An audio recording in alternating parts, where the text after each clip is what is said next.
We are live. Welcome everybody back to the shit show. It is called that because I don't know what I'm doing. I love it. I love it. It's show, yeah. Is anybody hearing an echo? No. No, No echo? no echoes. I'm hearing a bit of an echo in my ear. I heard like a screenshot or like someone took a picture or something. That's all I Yeah, heard. that was me on my phone. Somebody sending me information I can't look at right now. I Hang gotta on one sec. snap it for later. Save it to the spank bank. And the spank bank for later. I wish it was that interesting. Unfortunately, not. That's too bad. Yeah. You're on Dude, Rumble, right, Dex? Where's this all the chat? So I'll this pull up is the chat. killing me right now. I'm hearing like an echo from like it's like a 5 or 10 minute delay. Of yourself or all three of us?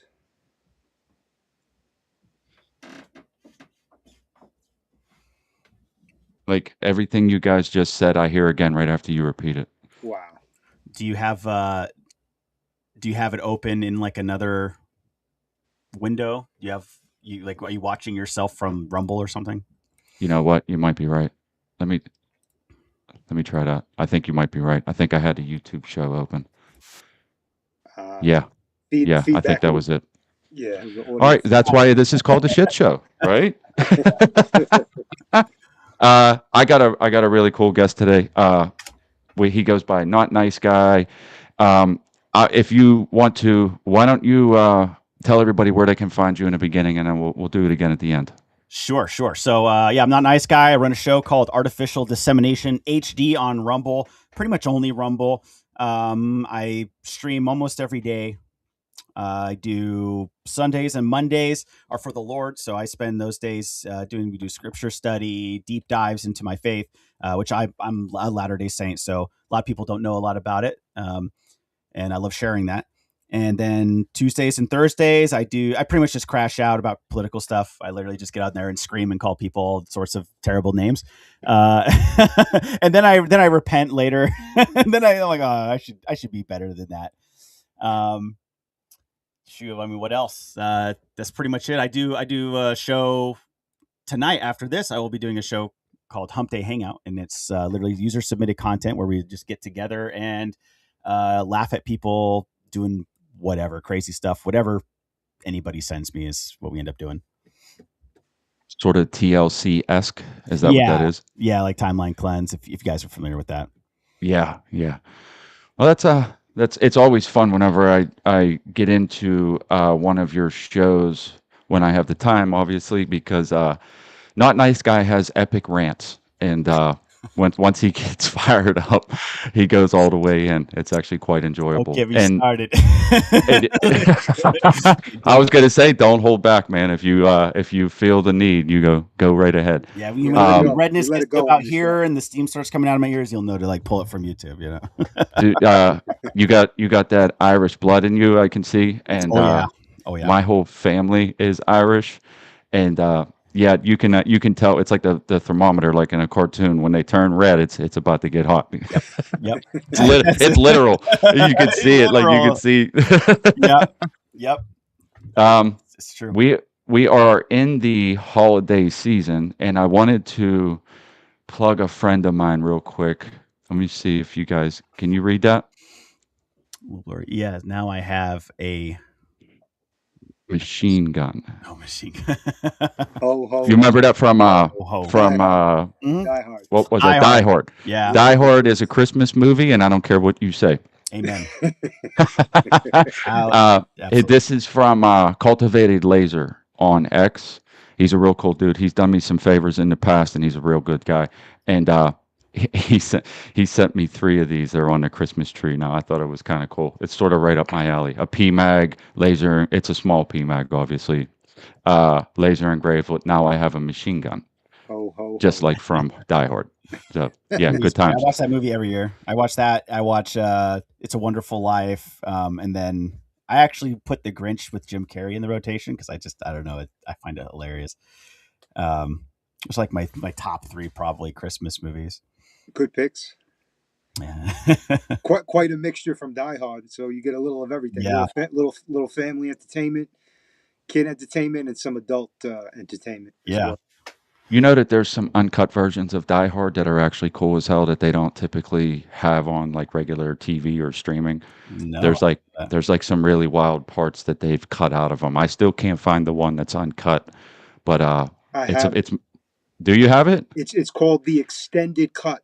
Came in a dual double DVD and Blu-ray pack. One is the standard cinematic version, and then there's the extended version that has like an Mm, added 29 minutes of footage that didn't make the original release. And I'm pretty sure that's what you're talking about. yeah. I'm not. All I know for sure. Hey, what's up, everybody in the chat? Thanks for coming. I know you're not here for me. I know you're here for not nice guy, but I appreciate it anyway. uh, so what I thought we could try to do anyway, because this is the stuff that I get interested in. Not nice guy is in. Correct me if I'm wrong. Are you work on a farm? Do you own it? Is it just working there? So it's a family orchard. Okay. My mom owns it. I manage it. I pretty much do everything except pay for most of it. So she, the family pays for it, and then I just take on whatever needs to get done. It's usually a lot of like little. Um, a lot of my job is literally just like running errands, refueling things, I and get it. like maintenance. I mean, I think. Listen, I'm just going to tell you that I'm a little bit envious of that. Um, First of all, just you said it was your mom's, right? Like, Yeah. or Mhm. yeah. So that is super cool in my book because that's that generational wealth. You know what I mean? Right. Um, and you putting in the time there. See, my kids are still small, and they can't really. They help out where they can. My one son, he's constantly trying to help, quote unquote. But all that really means is my tools are everywhere, and I can't find them. But just having a hand is great, and you being there to be that hand and being able to help, it's like it makes the workload just that much easier. I'm hoping that by the time my kids are old enough, that this generational wealth that we're trying to build is passed down. Man, I just have to say that that's really cool. What do you guys? You said you have an orchard. What are you guys growing? So we grow. So technically, my title would be truffle culturist or truffle culturist. I can't say it. Really, Yeah, truffles? yeah, truffle culture. So we grow truffles, but what we really grow would be more like oaks. We grow oak trees. No shit. Yeah, and so they have like a symbiotic relationship, and let me get this. They have a symbiotic relationship, and so like the health of one really determines the health of the other. The truffle's very dependent on obviously on the oak. So most of my um, like caretaking is caring for the oak and making sure that the oak is um, the right kind of stressed for it to help the truffles grow. So I did not know that. yeah. So Wait, so so I say like we don't have a farm, we have an orchard, but you can call it the truffle, or it's kind of like a gray area because I say, oh, I call it the farm all the time, but it's technically an orchard. I call it the orchard, but technically it's like a, a truffle culture farm. it's a farm to me. Yeah. So That's a farm to me. I you, mean, yeah, I colloquially use that term for my place too. We also have an orchard, uh, and it's mostly like peaches and some apples, but it's also young that we're only recently starting to get. You know, most of them are fruiting now. You know what I mean? And yeah. dude, it was literally forest. Like no joke. I cleared it by hand, Wow. by That's myself. that's Uh, a lot of work. piece by piece by piece. And what I do is I'll just take sections, like quarter acre or eighth of an acre, and I'll focus on that for that year, whether that's cleaning it up or once I get it cleared, starting to plant, deciding what we're going to do. It's obviously not a commercial farm or like an industrial sized farm, but I don't want that because there's all kinds of regulations with that. But Yeah. to me, what you're describing is a farm. I mean, it makes sense. Farmstead is the term that I like to use. The legalese that's involved whenever you have something where you're producing food, I found out is important. Like, because like if you get into claiming certain things, they're like tax, tax, tax, tax. Yep. Prove this. Let me see that. Would you spend on this? So, but I mean, I did not know that truffles and oaks go together because we have a lot of oaks growing on our property. Tell me more. How does that work? So, by the way, I wanted to kind of correct myself in the way because I pronounced it all wrong, right? So the trufficulturist, it's actually trufficulture, trufficulture. It's like all French, so it sounds kind of gay. And the name of a truffle orchard is a truffier or tru, truf. I can't even pronounce it right. Truffier. Sounds very French. Yeah, it's Truffier is a truffle orchard, but I don't go by that because I don't like the French and I think it sounds kind of gay. Yeah. But Yeah. so okay, yeah, I had to essentially I had to do a bunch of like refreshing and then uh, study up again on some of my information because I haven't even worked with a lot of. I haven't even seen a truffle. I've never worked with the truffle. Um, like I said, most of my work is land clearing, weed control, maintenance, stuff like that. So we haven't even because we're still in the early stages. It takes about 7 to 10 years before the tree matures enough where the truffles can grow. So we're still in the early stages where we're not really producing anything. Um, so I haven't put in as much effort into learning it, but I did do a refresher course, so I'm ready for the most part. So essentially, the orchard we grow what's called paragords, which is just like the species of truffle. We grow black truffles and white truffles. We have about what was it? We have 15 acres, but we're only growing I think on about 5.5 or 6 acres, and 2/3 of it are black truffles, and then the last third are white truffles. We grow, I want to say like 7 different kinds of oaks, and I can't even remember all of the oaks.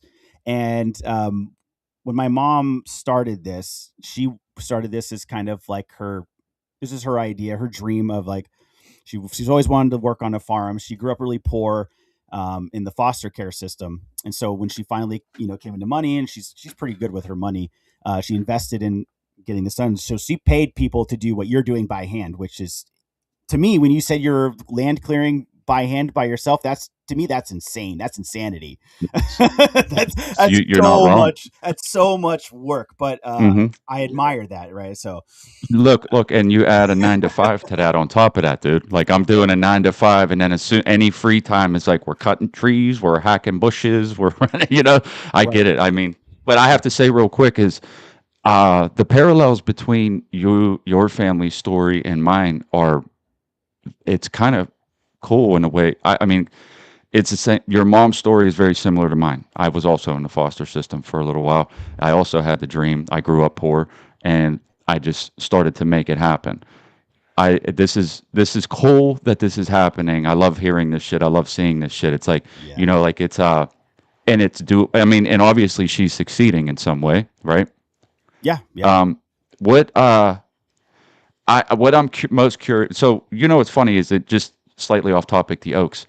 The oaks, I have oaks everywhere, and just like you said, there's a bunch of different species, but we have a power line that runs parallel to the property, and they did me a favor this year. They came up and just took down everything that I was going to have to take down by hand.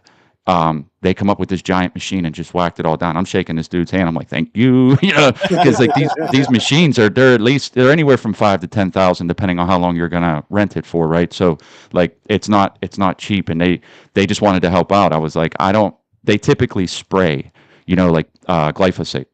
Mm-hmm. Mm-hmm. And I just was talking to him. I'm like, that can't happen. And he's like, well, I have another plan. So he helped me out, and he took down. Now we have the ability to have like this huge grazing pasture because I got a few goats and a whole lot of chickens. And I plan on putting up some fences and, getting that done. But with that said, the oaks are everywhere because like they're on either side of this power line as well. And while they were up there, they told me that they found an endangered species type of oak. And as you were saying this, I was trying to remember the name. He's like, it's extremely rare. Don't cut it down. But he told my wife this when I wasn't there, and now she doesn't know which one it is. So like I've been walking around since they've been up there trying to identify this, but it's like it's called like a. There's different names for it. He used one, but I think it's more commonly known as like a buttermilk or something like that. The it's hard to kind of I never heard of it before. I didn't know what it was, but apparently it's rare and expensive. So like he's like, don't take that one down. Um, but I am interested with the fact that there is so many oaks up there that the truffles can interact with them.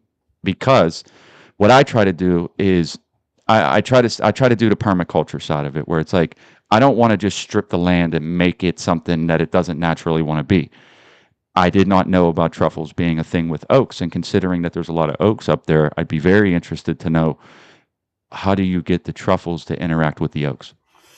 Yeah, so that's actually, it's a pretty closely guarded secret that I don't know. So when we had the oaks planted, we actually paid people here at the Tennessee Truffle Association, to pretty much, they come with the oak saplings that have the mycelium pretty much like pre-seeded into the The root. spores are already in it. Yeah.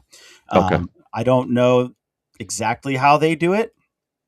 Um, I I'm actually really excited to start learning, like experimenting and trying to do it myself, because I mean, if I can replant trees that I lose, like Hmm.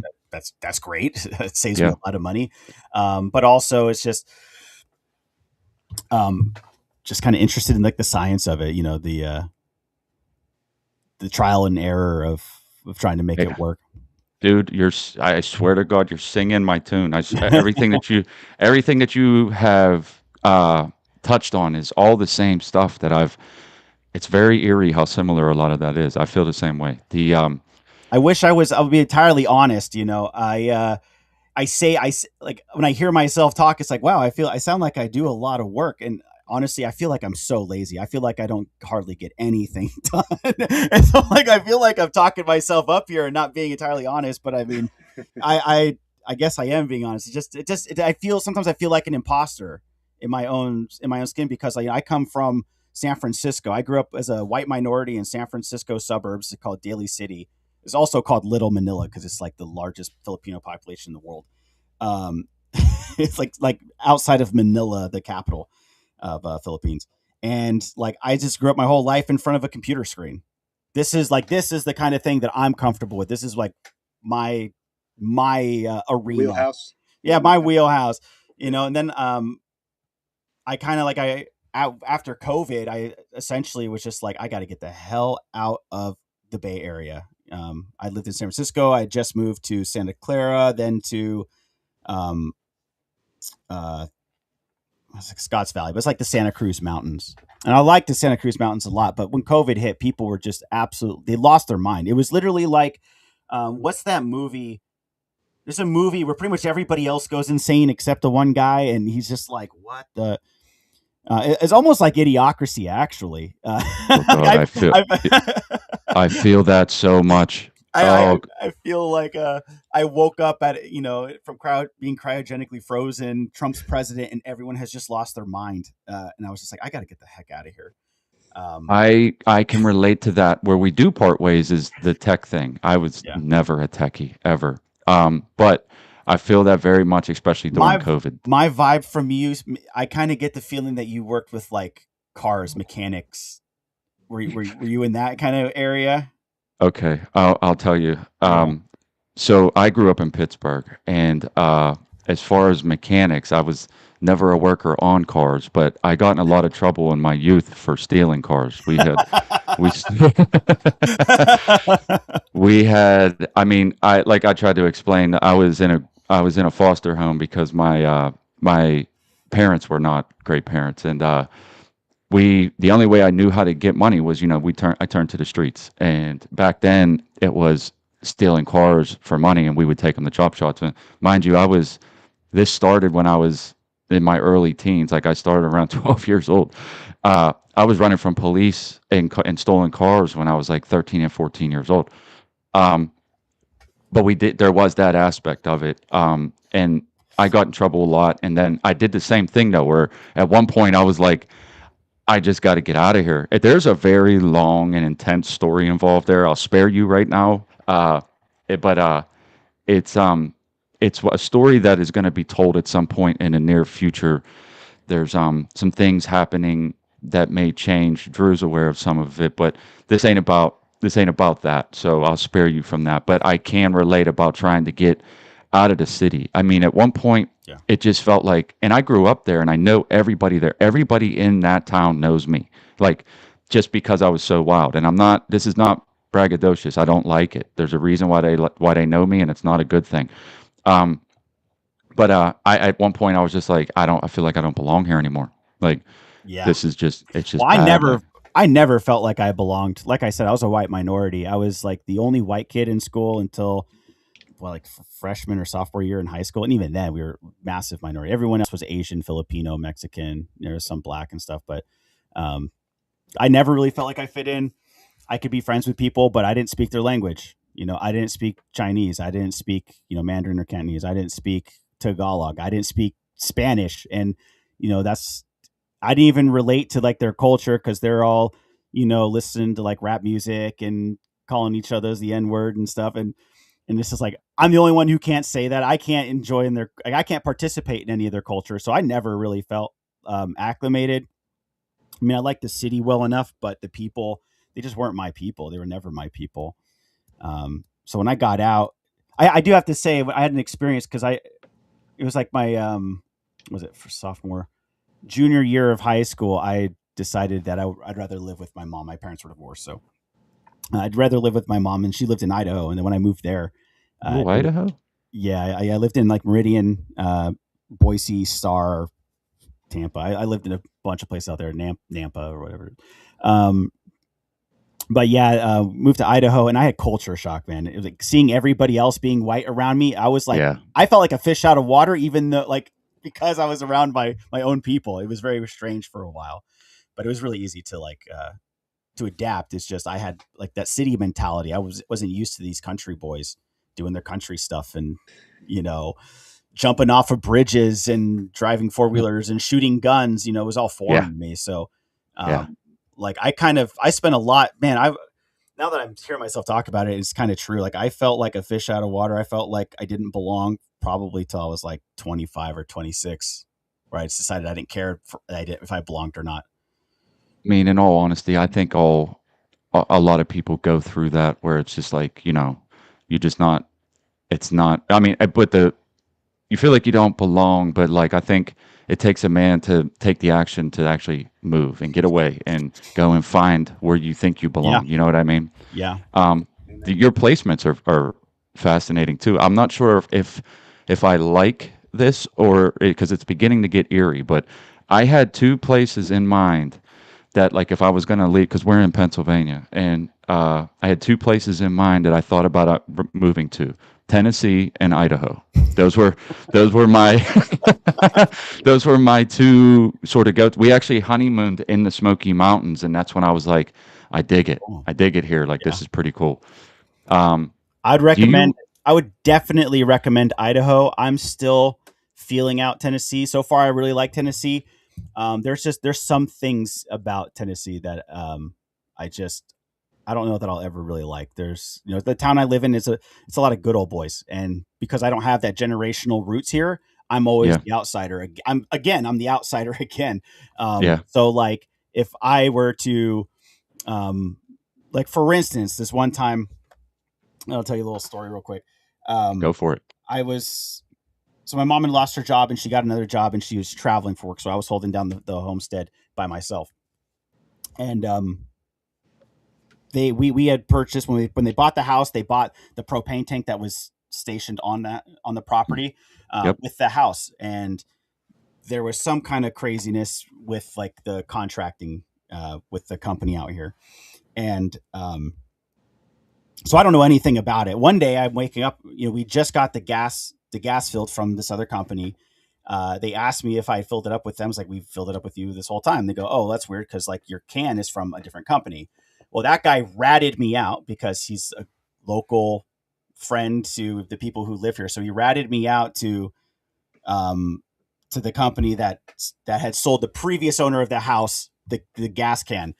So that a couple days later, the gas company comes out, and it's literally like four corn-fed country boys, missing teeth, guns in their waistband, and they just come in here and they just start tearing stuff up, and they just start like disconnecting my gas can. And I'm talking like, hey, what are you guys doing? They won't talk to me. They won't say a word to me. Like, hey, what's going on? Why are you on my property taking my stuff? I see them from the gas company because on the side of their car, and they all have guns and they just won't talk to me. And so after they finally get it like unhooked, then they decide to talk to me. And like they damaged they damaged it. They were just careless on purpose because they were just like, screw you. We're taking back our stuff. The guy says, "Oh, well, you filled this up with another company. You broke your contract." I'm like, "I didn't sign a contract with you. I didn't do any. I've lived here for 3 years. I never signed a contract with you. I don't know who you are. You're lucky I'm not shooting you for coming onto my property. The only thing that's stopping me is like, one, it's more trouble than it's worth, and two, I can obviously see you're from the gas company." But they were just absolute assholes, the biggest assholes I'd ever met. And then, and we just filled up the gas tank. So it's like the propane's full. Yeah. 100% full. They take it, they write me a slip. They're saying, "Oh yeah, this is how much gas is in it. We'll reimburse you for that." And I'm just like, whatever. And then we call the gas company, and of course they don't want to pay us back. So they stole it. They stole all the gas. They damaged it. So we ended up having to pay like another. It would have cost us thousands of dollars. We ended up doing it ourselves. We had to dig up the line, replace the whole line because they just damaged it on purpose. They were just like the crappiest people. And then, we talked about suing and stuff. And it was just like the people who own the company, they've been here for 5-6 generations. They're friends with the judges, friends with the sheriffs, friends with the police. So they were able to just come in, do damage, shoot me off. And there's like nothing I can do because I'm not one of them. And yeah, so that's like the one thing I don't like about, I don't know, it's not like entirely Tennessee, but like these small towns in the southeast and the Midwest in general, if you're not one of them, they don't treat you like one of them. Yeah. What's the county that you're in that this took place? If you want to say, I'd rather if you not want to say, yeah, I'd rather not. Well, we could say it off live because we could. I might want to avoid moving to if I'm thinking about Well, I have told people I live near Cookville. It's like Putnam County, White County, so I like in that area, Middle Tennessee. Okay, Middle Tennessee. Middle Tennessee, yeah. So I would recommend it. And also, I did some research on one of the local sheriffs, and I found out like they've been sued 4 or 5 times more than just about any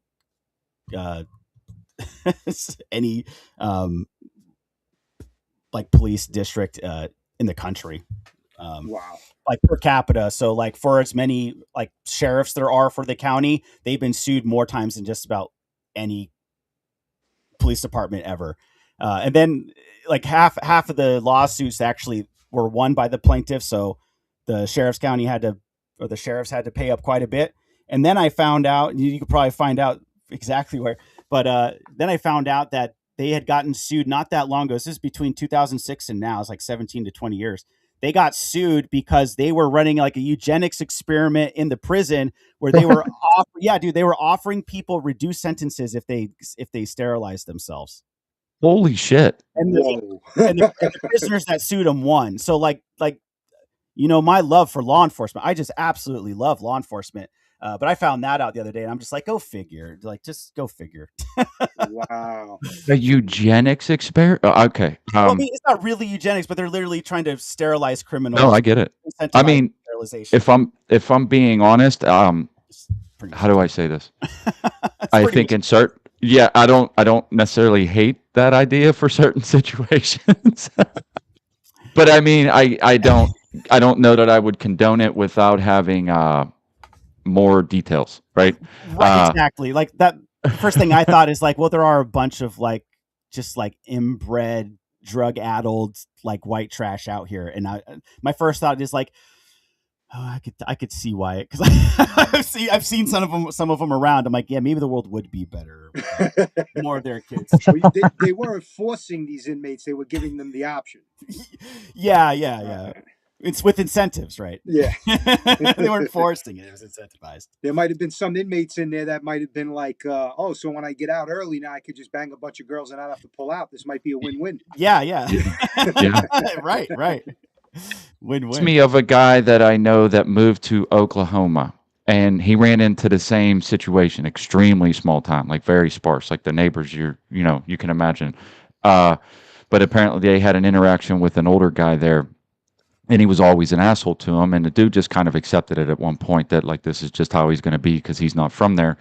And I guess a couple of years down the line, they actually had a conversation about it, and he was telling other people in front of him how he was from Oklahoma, and the old guy interjected and was like, "You're never going to be from Oklahoma, but your kids might be." So like I think that's the mindset that like you're an outsider if you're not born here type of thing. I think that's sort of like what they get at, and I can't say that I don't understand it as well. Being on the receiving end of it, I get it. Like I mean, that would be I don't. I pray that what happened to you doesn't happen to me because I'm a hothead. Like something bad is going to happen, and I pray that does not go down that way with me. Well, I have to say, like, I do understand it as well, but Yeah. at the same time, what I don't understand is like the lack of outreach. It's like if you want, like, you don't have control of the people who are moving into your town or city for the most part, but like if you want your town or city to succeed and to have like successful transplants from other places, Mhm. like you have to do outreach. You have to help assimilate the people. You can't just treat them like outsiders the whole time because eventually, like I was doing some research on this recently, and it's turning out to be true. Eventually, the people who are local, who are lived here for generation after generation, they're going to be a minority. Yeah. Eventually, Yeah. they will be the minority, especially with all the Californians being displaced and people on the coast. It's White already people in general are going to be a minority and halfway extinct if people don't start having kids right now. Like, Yeah, I mean, that's a big deal. I know you got married, right? yeah. I just got married in May. Yeah, Congratulations, thank dude. you, thank congratulations. you. You got plans to have a bunch of kids? You just waiting on that? Yeah, yeah. She wants to limit it to two, but Well, that's better than none. yeah, Uh, twins run in her family, so I'm kind of hoping for twins. I'm kind of nice, nice, kind of hoping for. nice. Um, but I mean, with my wife, I always said I wanted seven. Like I wasn't joking. But she had a couple rough pregnancies, so right now we have three. I don't know if we're gonna actually be able to do any more, but I'm trying to do my part, man. Like I'm doing my part. let's Yeah. get this moving. Right, right. Well, like that's the other thing too that I think kind of doesn't get talked about a lot is that like it's not just about having kids or like fertility because I hear a lot of people, a lot of people I know are very much like have kids, just have babies, and the usually like half the time the people tell me that are like it's like but I wish you didn't have babies. like yeah, I'm all for having babies, but then at the same time, like I see some of the quality of whites that Yeah, are having a lot of kids, and they're yeah, not raising quality kids. They're not quality white people. Their culture is actually the kind of culture that like bred and created the inner city black culture. Actually came from. I don't know if you ever seen that. What is it? The whites of white. Was it whites of White County? No, whites of is it the inbreds? yeah, it's the inbreds who are like it's just we watched it on Gray Pill podcast, I think it was. But what Uh, was it? Like Whites of White County or something, and they're Whit, like in Whit, is Virginia. it the Whitakers? Whitakers, maybe. I think I'm for some reason I'm thinking the name is Whitakers. It's like this famous inbred family that was on a TV show. I can't recall, but they're actually facially disfigured and they don't really speak all that well. No, it's I'm called the not. Wild and Wonderful Whites of West Virginia. Oh, okay, yeah, I've heard of that. Yeah, Yeah, from yeah, Boone yeah. County. And like the way that they act, it's like, yeah, they're white, but they literally act like blacks. They literally act like the stereotypical inner city black, where like they don't want to educate themselves. They just have a bunch of kids. They don't take care of them. And it's just like, well, yeah, and a lot of times these are the kinds of people white people are telling me, like, oh, have babies. I'm like, bro, like numbers is like what like is this? It's a quote from Stalin. It's like quantity has a quality all to itself. Yes. Yes, I You was know, just gonna. It's funny. I was just gonna say that quality over quantity is right, always typically a good idea. right. I can relate, dude. I get it. And I And think it's you can rough now have too. both. I think you can have both. I think you can have a quantity of high quality whites. We've had it before. Hell yeah. So Hell I yeah. don't think it's not possible, but I don't go around for the most part. I agree with you. We need to be having more babies and, more people, and I think part of it too is like assimilating some other cultures too, because a lot of people don't realize, like Mexicans, they're white, dude. Like people don't act like it, Hispanics, but like Mexicans are what? They're like over 60%, 70% Spanish, just Spanish, yeah. European Spanish. So it's like, Yep. why would I want to keep them out? If anything, I want to annex Mexico. I want to annex Canada. I want to bring freedom to these people, and I want to assimilate them to like to the American culture that I am familiar with. So As hard I'm as that not may be, against like any particular thing. What but it's weaponized at this point, which I'm sure you understand. Like absolutely the influx that's coming in from other countries is it's a damage to people that are already here, and that's where the problem is. Like housing going like look, so like I'm in construction and they hire these people to do work at a much lower rate, and I don't necessarily blame them. I would blame the contractors, but they also are not completely capable. Some are, don't get me wrong, of even doing quality work. So quality over quantity again. yeah, Uh, and that's where, like, this is where I think it's the whole idea is that, like, how does it benefit the people that are here? And there isn't necessarily a net benefit for people that are here. And so, like, that's when you have to start asking yourself, yes, we need more people, but it's not a good, this isn't benefiting us. And this is, I preach on this every once in a while. And you can only control what you can control, regardless of what's happening around you. right, I always say, like, my job is to put good people into the world. So, like, the way that people are starts in the home. It starts with the family. It starts with the father at the top. If you have a good father, they'll create good kids, and those kids go out into the world and hopefully can do the same thing. And that's all that we can control, bro. So, like, I'm just gonna try to do my part. Like I said, I'm just gonna try to do my part. I'm gonna try to instill these beliefs in my children, and hopefully, as it goes down the line, even if they're minorities in what was once a white country, that's all that we can even do. right. Yeah, I mean, because like there are plenty of like, we call them anime blacks, that I actually like totally vibe with. I would be happy if there were more people like them, or but I mean, at the same time, we do demographic does matter, so I think being white does Absolutely. matter, and it's not, race isn't just a skin color. That's just such a ridiculous. That's honestly, that's almost a genocidal idea in and of itself. To believe it or not, to just say that your race is nothing but skin color, it's completely ignorant. Race equals culture. Yes, well, So, it's culture, it's history, it's geographical location. I would yeah, say you could even say religion. You could put that in there, but like what makes me like white, right, is the fact that I can trace my ancestry back to 1602 when we first landed on the shores of this country. I actually, as a member of the Church of Jesus Christ of Latter-day Saints, I can trace my lineage back to like, I'm not even kidding you, 100 AD. I have my lineage all the way back, that's from outstanding. my dad's side, because that's the side that, I actually have a Mormon ancestor. He Hmm. was the president of the church. I think he's like the sixth president. And so like they're super motivated to do that genealogy, and I think that's why people should actually care about their genealogy to some extent, because if you know where you came from, then like you kind of know who you are. And I think a Yeah, lot of what's been happening, especially where I lived in San Francisco, they wanted everyone to think that, oh, you're born and you're just a blank slate and you can just be downloaded with whatever we want to download you with, and you will grow up to be whatever program was downloaded into you, and that's just not the the case. magic dirt theory. That's the magic dirt Yeah, theory yeah, that, magic like, dirt, you're yeah. born in America, so you're automatically going to be an American and the American culture, and it's not true. It's not.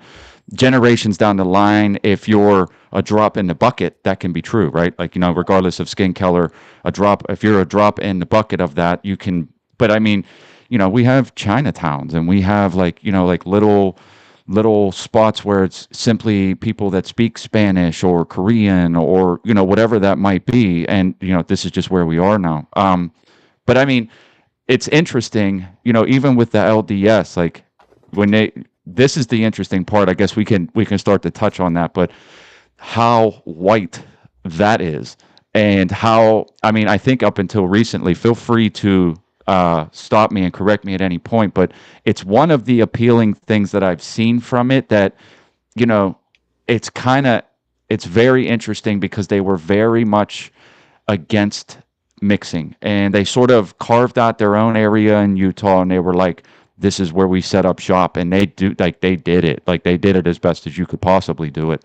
um and my honest opinion is that going into the future, that's pretty much where the United States is going to end up, whether or not it's an entire country or it ends up into territories. That's what I can see going down the line, where there's like bifurcation of like territories, where it's going to be like people are going to actually, I mean, look at what's happening right now. Like, like people are running from California and New York, and they're trying to go to places where people that they want to be around are there, cultures that they kind of like or want to be a part of or admire. They're going there. You know what I mean? And Yeah. so at some point in the future, that's probably going to be the thing that the United States evolves into. Yeah, I mean, listen, myself and Stacks already knows this. We talk to him about it all the time. I can't wait to get out of New York, born and raised. But I I knew feel like you the were in New more, York. I knew. yeah, bro, born and raised in Brooklyn, and it's kind of like you were saying earlier how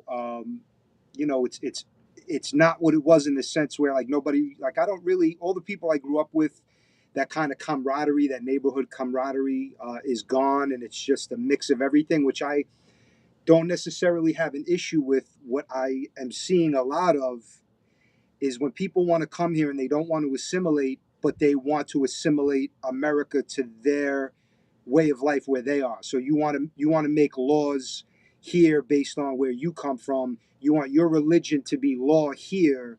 You don't want to assimilate the language, the culture at all. Not to say you have to abandon your own and can't speak your own language, or celebrate your own holidays. Not saying that, but the more radical stuff, which we all see in the news For all the sure. time, and that is been something that I've seen has been kind of stepping up in a big way lately, and especially in places like New York and California.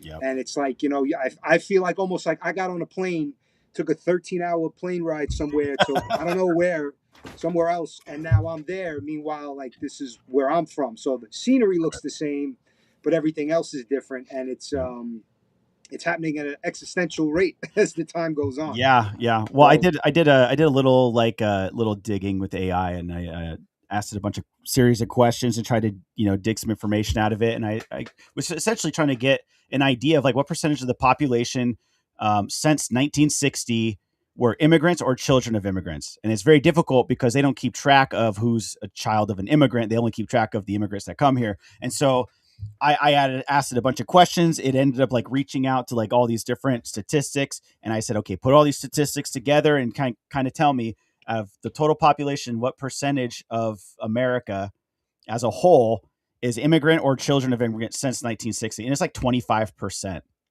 And I'm pretty sure if I were to narrow that down just to just the cities, it'd probably be closer to 50 or 60% of our cities are not from here.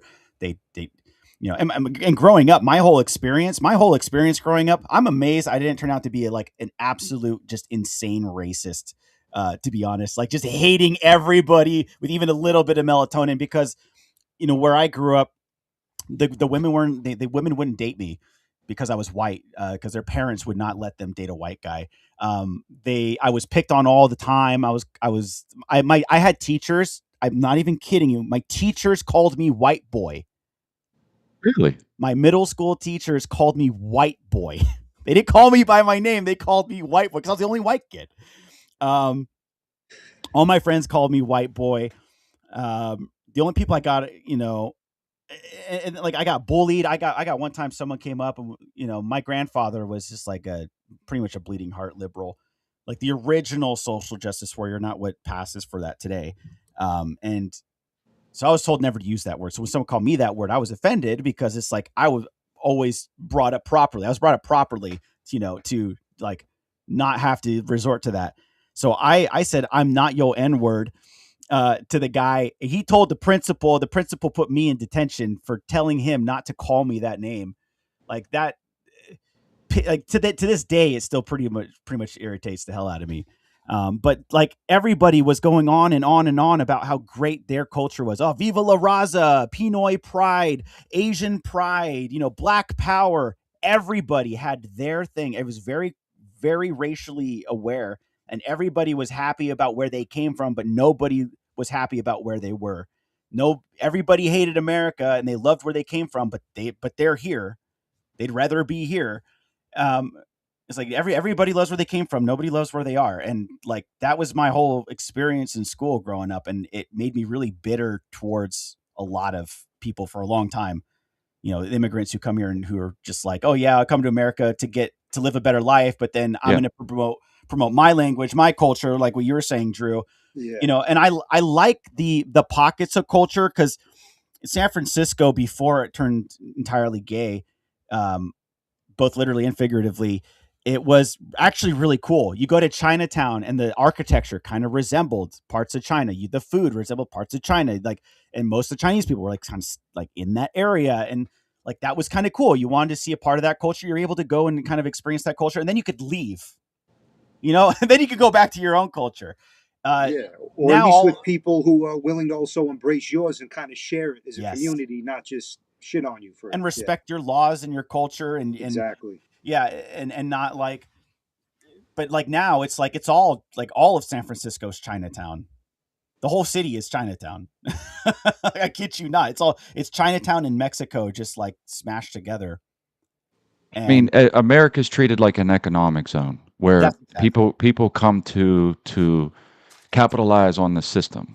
And, this is how an empire goes. And, if you don't know, the United States is an empire without the name. Just the way that they operate all throughout the world. The fact that they put money everywhere is so that these other countries will use it. That's why.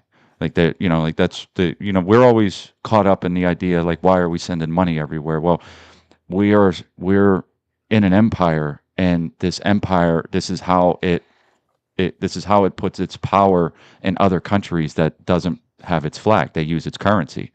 But I mean, that shows because the people know that currency has value. So where do they want to go? They want to go to the place where it comes from. It's not.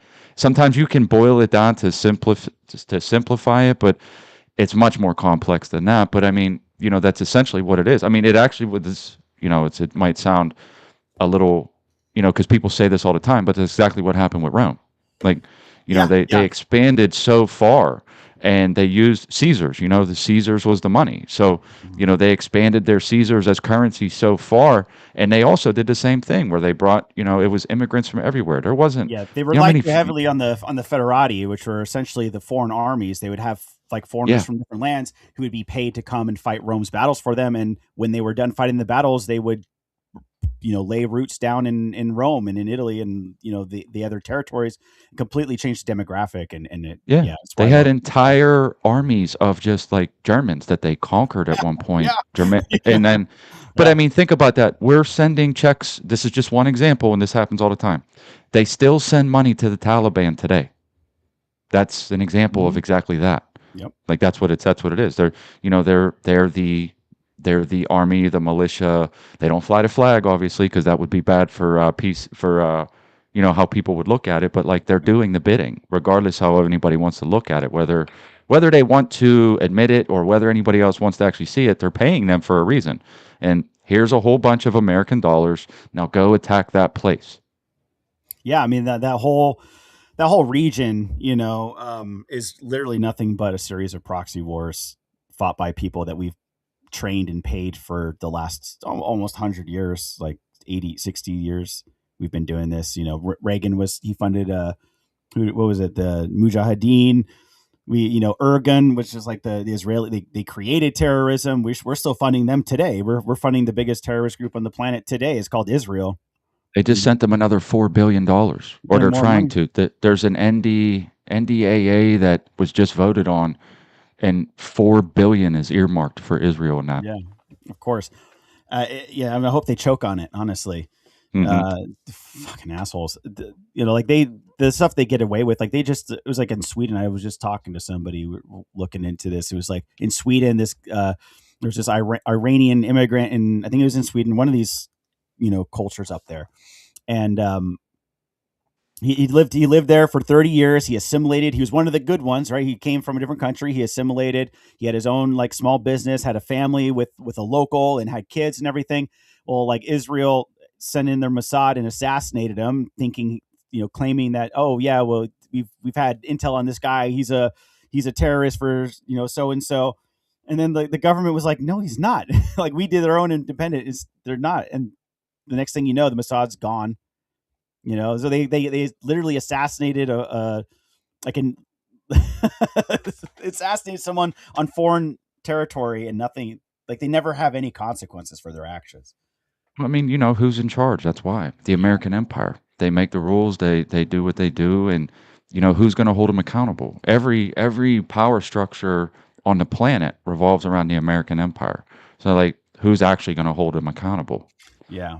Unlike truffles, they're parasites, not symbiotes. They actually don't provide anything for us. They just leech off of us. It's the main difference, right? It's like Mm, between a symbiote and a parasite. yeah, I mean, there's even. I mean, I'm I sure think that this could go on for a while, especially talking about Israel for sure. Sure. Because Yeah, I I'm mean, sure I'm we not even really all that interested in talking about it. It's just kind of no, all roads lead to them. It just, you can't yeah.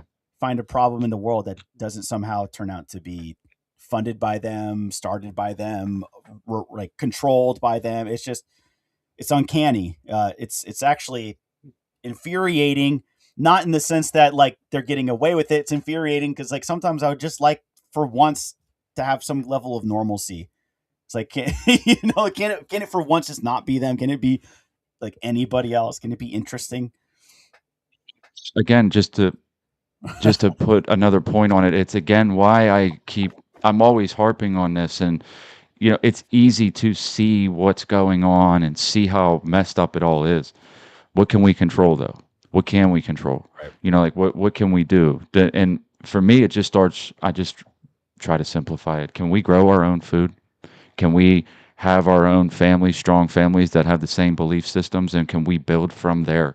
You know, because I'll be a first generation of my family trying to do this. I mean, when you talk about all the outside entities that affect America and American culture, it's like we were the Americans were sold on the idea that they shouldn't have kids, and now we're being replaced. Uh, and it's essentially we did it. We shot ourselves. We shot ourselves, and we're bleeding out. Uh, but I mean, what can we control? What can we do about that? And it's like, look, my family was massive, man. The name, I have a plaque up there. It has the family crest on it, and it goes all the way back to like I have Viking lineage from way back. And Hell yeah. yeah, but I mean, it comes all the way up through Ireland and England, and the wars that they fought in. When you have a crest, like a family crest, I don't know if you do or if you've researched that, but like it shows that there was like a very strong, at one point, powerful in some way, not extremely powerful, but like in some way they made their mark. They were given a family crest, and like I'm telling you right now, like my name, my family, I'm the last male. Like there was three, my dad and two brothers. The two brothers didn't have any kids. I'm the last one. I have to do my part. Like I have to have as many sons as I can. That's why I always said seven kids. If I could have started early enough, this would have been achieved. But I always said the seventh son of the seventh son. Like if you can achieve that, if you can get that, like if you can have seven sons and each one of them have seven sons, you're good. Like that'll be running for a really long time, right? that sounds like Uh, scripture. Yeah. Yeah. it's it's from something. I can't remember exactly what it was, but it always rung a bell with me when I realized that like my lineage it would die with me if I didn't have kids. So I kind of wanted, to bring this up a little bit because like you and I are both like we're kind of doing the same thing, right? Hmm. I don't know if you can make that full screen Yeah. because it's like really hard to see there. But this guy, he tried doing that. You know who this is? This is the family from Ruby Ridge. Yeah, Or exactly. Yeah. Randy Weaver, right? Yep. That's Yep. what he tried to do. He was like living on his own. He just wanted to have his family and start his family, live how he wanted to, live off the land. But look at his shirt. You see what his shirt says? You can barely read it. It's a little too small. It says, "Just say no to Zog." Yeah. This is why they killed him. All right, that was all right, which is why they killed him. And this is like one of my. Sorry, I don't know how to stop doing that. How do I end share the screen? Not on my screen now. It's on mine. It's Okay. full screen on mine. I can't see anything. Yeah, You want me to take it down? Yeah, take it down. Take it down.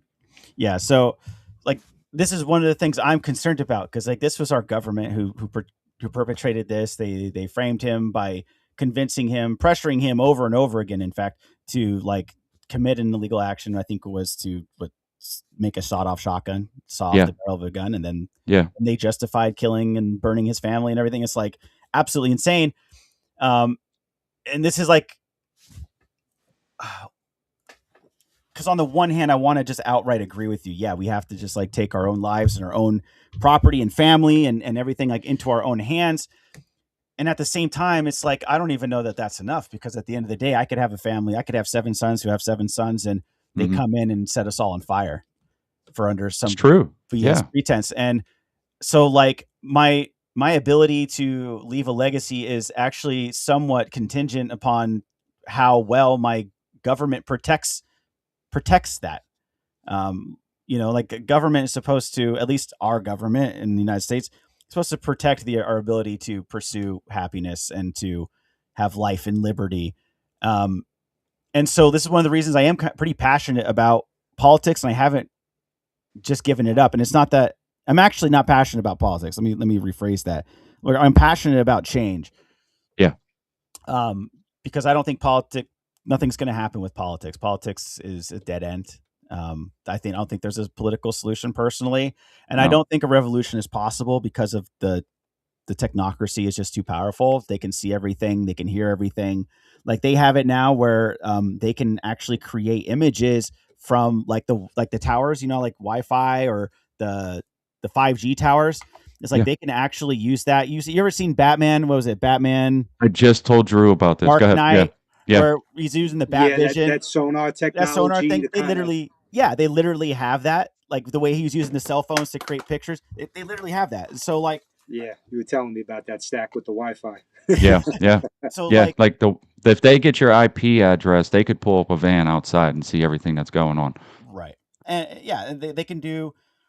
So like from my point of view, like revolution is impossible because revolution would require like a Bolshevik uprising did, right? Where it has to be some kind of organization. Like it requires organization, but because of how powerful and omnipresent they appear to be, like they will never let us organize. The militias are all infiltrated. All the political groups are infiltrated. Like everything's infiltrated or will be infiltrated before it can get organized enough to make a difference. So like I don't even really I wouldn't even call myself a revolutionary. I think at this point I kind of stand by anarchy. And I'm not an anarchist in the like conventional sense because I do believe in order, and I don't think a person could necessarily be an anarchist and believe in Christ because like we require an order. Like a church cannot stand if it's living, under the tenets of anarchy, let's say. But I do think that the only way this country's ever going to change is through anarchy, which is essentially like collapse. Like it's going to have to collapse and it's going to have to be rebuilt. Yeah. And it's going to be dirty. It's going to be messy. It's going to be wild. But like, what else is there? Because the government's not going to repent. Essentially, they're not going to change their ways, and they're not going to let anyone stage a revolution. So it's either we're conquered or we collapse.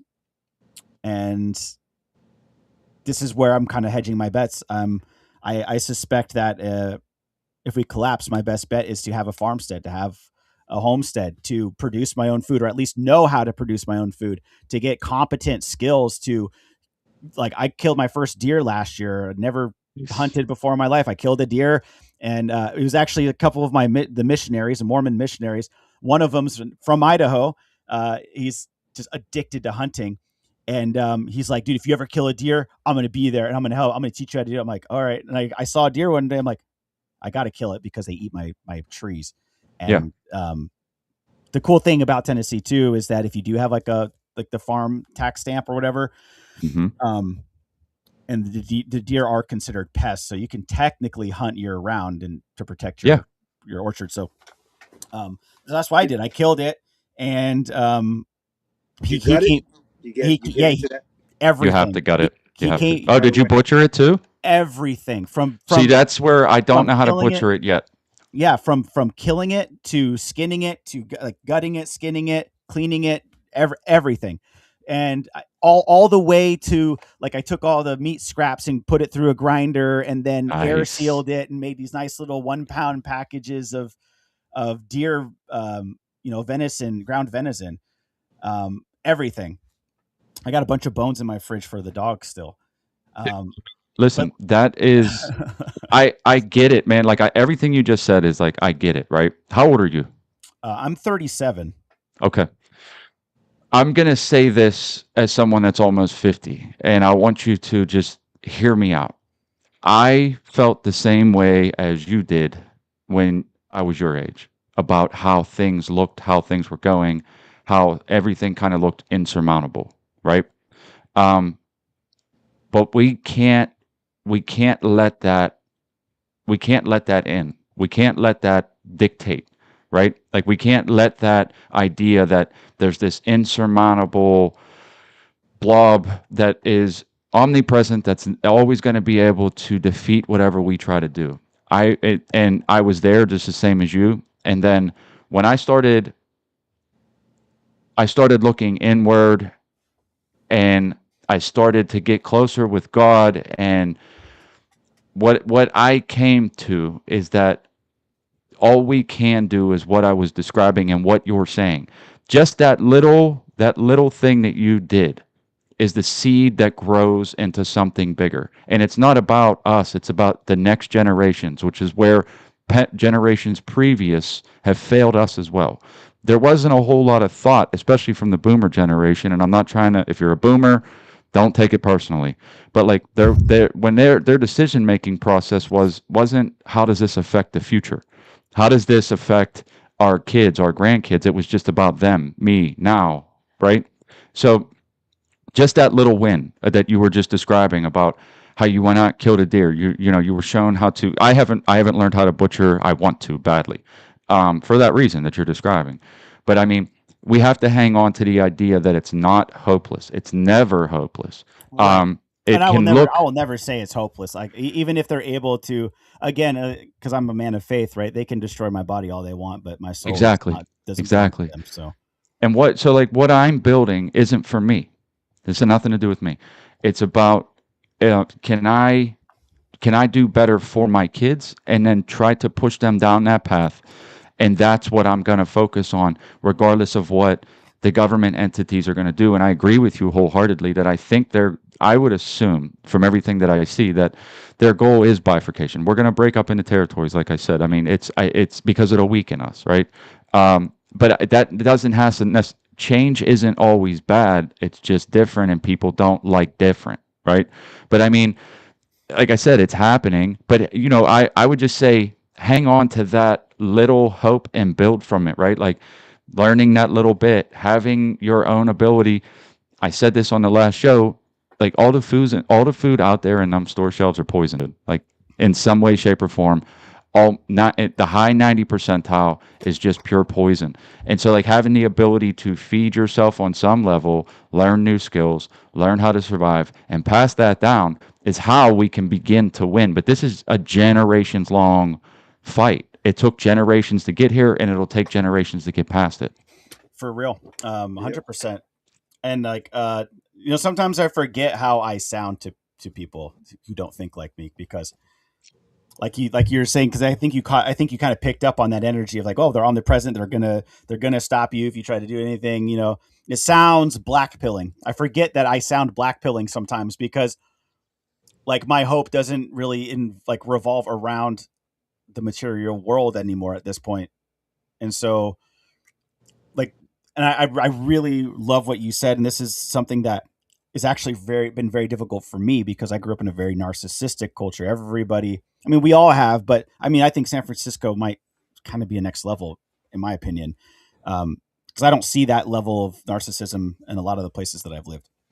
In San Francisco, it's all about living for yourself, not having kids, having your own generational wealth, do what thou wilt sort of mentality, Yeah. right? And I grew up like that for a really long time. I wasn't raised Latter Day Saint. I was exposed to it. I think I was like 10 or 12. I converted at 17, and then I fell away at like 19, and I didn't have any faith until 34, 35 or something like that. So I spent most of my life, and the reason I left, by the way, like if you want to talk about that, like because I feel like Yeah. this kind of segues Yeah. well, is like I joined the church because I saw the emphasis on family, and I saw how many skills a lot of these kids had, the relationships that they had. And I grew up like an only child, so I was like kind of one of those weird kids. Like, what do you want to be when you grow up? I'm like, a dad. I want to be a dad. You're I almost there, brother. You're almost there. I know. It took me this long, but like it sounds kind of corny, but that's literally It's what I not at tell all. people. It's not It's now. not. Yeah.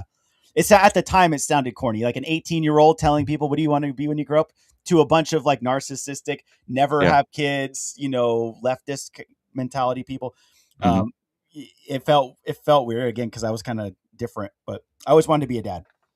And that's what I loved about the Church of Jesus Christ Latter-day Saints, is the emphasis on family is like unparalleled by any other culture that I have ever seen.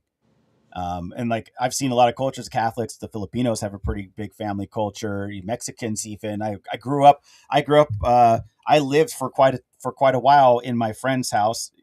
He was Egyptian, and he had six or seven brothers and sisters, who like his mom only spoke Arabic for the most part, and I lived there forever. I could like understand Arabic, and I like got it. I heard them say their prayer, because they were Muslim. Eat their food and all that. I had a ton of experience with other cultures, but nothing even ever came close to the Latter Day Saints, and that was what brought me initially to that, because I was an only child.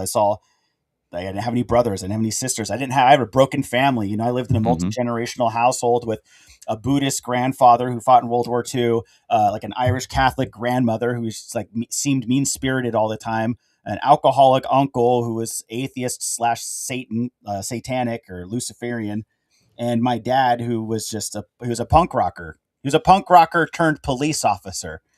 Oh, interesting. So I was like all over the place with the experiences that I had growing up, and um, it was just like I didn't have a family. It seemed like it's like as much of a family as I did have, it didn't seem like I had, like a nuclear family anymore.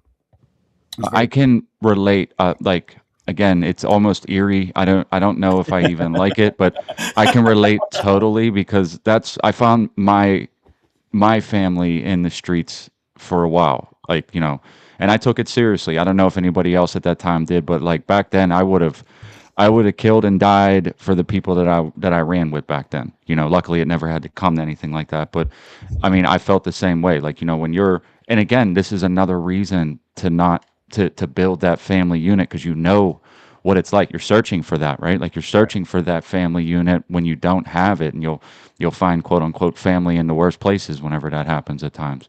I Yep. can relate 100%. Well, man, I want to hear about the LDS though. I do want to hear about the yeah. LDS because that's interesting to me. You said the one thing one time when I was listening to a stream about they encourage go bags, like Oh yeah, 72-hour that. kits. As a matter of fact, just last night I was invited because I have received a calling in the church to. I'm like the assistant secretary to the secretary, who's going through some health problems. So I'm like kind of they called me to that position. It's all very formal and kind of businesslike at times, but just last night I was invited to a leadership meeting, and the entire purpose of the leadership meeting was emergency preparedness, and how, like, what are we gonna, like, what are the bishops and the church leaders gonna do in order to make sure that everyone in the flock is safe and secure. And so they're talking about like was like the phone trees, where one person calls the next two people next, go Mhm. down that line, or ham radios. They're saying anyone who's interested or has ham radio experience, let's get together. We're gonna, talk about it so that way we can connect. Because even me, like I live, in town. I'm like half an hour from my church building, which is like in the proper part of the city. So like it's not like I could just like walk up and down my neighborhood street. It's like I got to get in my car and drive, 20 minutes to my nearest neighbor, Yeah. who's LDS. And so we're talking about like, how are we going to communicate with them? It's all about emergency preparedness. Encouraging the congregation to have their 72-hour kits prepared.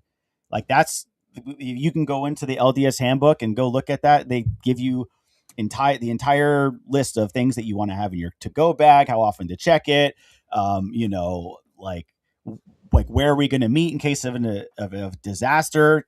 We have tornadoes in the area. We had some people in 2020 lose their homes to tornadoes. So it's like, all right, well, who has a backhoe? Who has a tractor? Who has a trailer and a 4-wheel drive truck? And who has tools? And who has power and a generator? And like make the entire point of the meeting was just to like, we didn't do all that right then and there, but the idea was that, making sure that the leadership was going to start doing those things, finding out who has what skills and what tools. So if someone did lose their house, like we can go and take care of it. Emergency goes down, or war breaks out, EMP goes off, whatever. We can't rely on our cell phones. So ham radios and, meeting places, stuff like that. So it's like very, very much just built into the culture. And it's it's like it's out of the Doctrine and Covenants. Is like, if you are prepared, you will not fear. Yeah. And let me just say, I wasn't looking to be converted, but if you keep it up, I'm going to start looking into it. Yeah, I'm saying the same thing to myself over here. I'm like, that sounds like a great community practice It is. to have. Well, and you don't have to be a Latter-day Saint to be a part of the community. We do I think actually I want to say we do the most outreach and charity work out of any other organization. We're the largest owner of land, I think, in the entire world. Like I'm, I believe in Joe, that Joseph Smith did what he did. Not everyone does, but I can say that, like, by their fruits you shall know them. Everybody I know seems to love Mormons, and they think they're the nicest people and they're so cool. And like everyone was like shocked when they found out the outdoor guy. Was you going to bring that up? Yeah. Yeah, the outdoor Yeah. guy just got a calling to run the presidency of the Young Men's Leadership, which is great because we lost the Boy Scouts, and so we have a bunch of young men who are completely disenfranchised and disconnected from each other without having any purpose, any skills. They're not being taught any skills, and so we're Latter-day Saints very hopeful that him getting into that position is going to make it so that these kids are going to have something here pretty soon to replace the Boy Scouts, to be better than the Boy Scouts. And I mean, I haven't seen too much of his channel, but if you've seen his channel, like, the guy knows what he's doing. My kids watch it. That's the only reason I even knew who he was. And then I heard, that he quit, and I was like, man, that kind of sucks because he seemed like an all right guy. And then I, just like you said, not too long ago, I seen the headline where they suspect this might be why he quit, they were getting this going. Mhm. I love that though, and just to add something, it seems to me what I've noticed is that where I most closely align with what I hold valuable, it seems like, so like even the Amish, they get a bad rap, but I mean, like, I dig what they do. And LDS, they get a bad rap from people, but I dig what they do. So I mean, like, it's very strange that you see like the outliers where like those people are weird, and it's like, I guess I'm weird too, like that, because like it sounds like they're doing pretty good if you ask me. I don't know what I mean? Like, these people are they build communities, and they're strong, and they look out for each other, and they have skills, and they, like, it's just, show me other places that do that. And I mean, like, I'll identify and say that that's pretty cool too. But like, I'm in PA, there's a lot of Amish around here, and they're thorough dudes. Like, I mean, there's always going to be outliers, right? Like, no matter where that is. But I mean, like, you know, one of them got robbed for a job that they did. And I'll never forget this because it was well before my journey into like trying to come back to Christ. And it was my uncle that talked to the guy. Oh, I'm sorry. It was my neighbor that talked to the guy, and he said, "Do you want to like go after him? Like, do you want to do something with him?" He said, "It's God's will."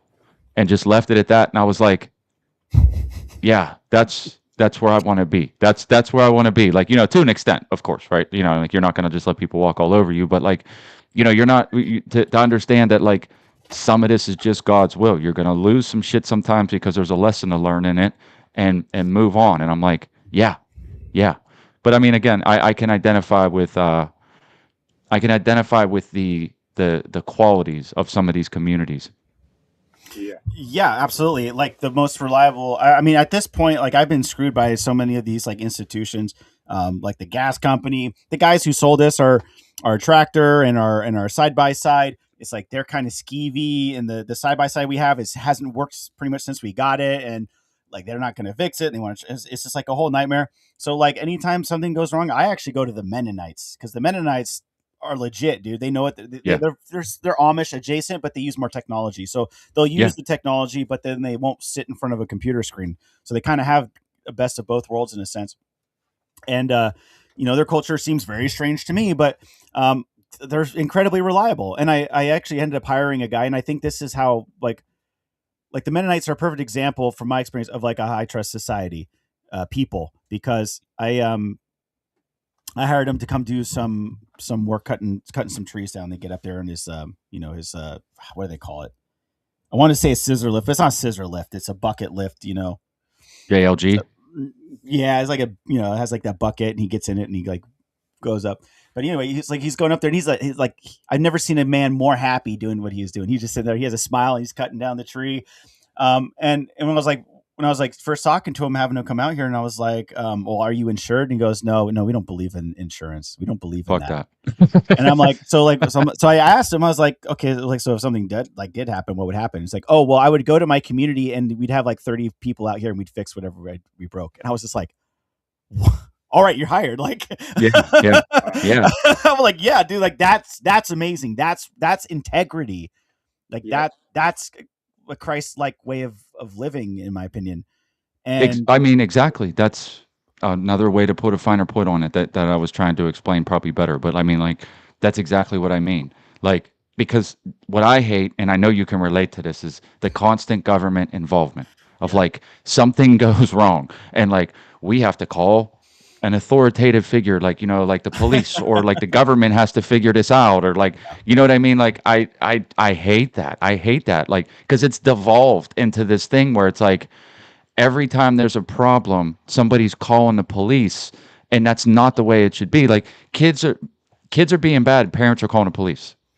Drug dealers are getting robbed, and they're calling the fucking police. Like, I'm like, what is happening? You know what I mean? But I right, mean, right. like, that's what the cultures outside of those have devolved into.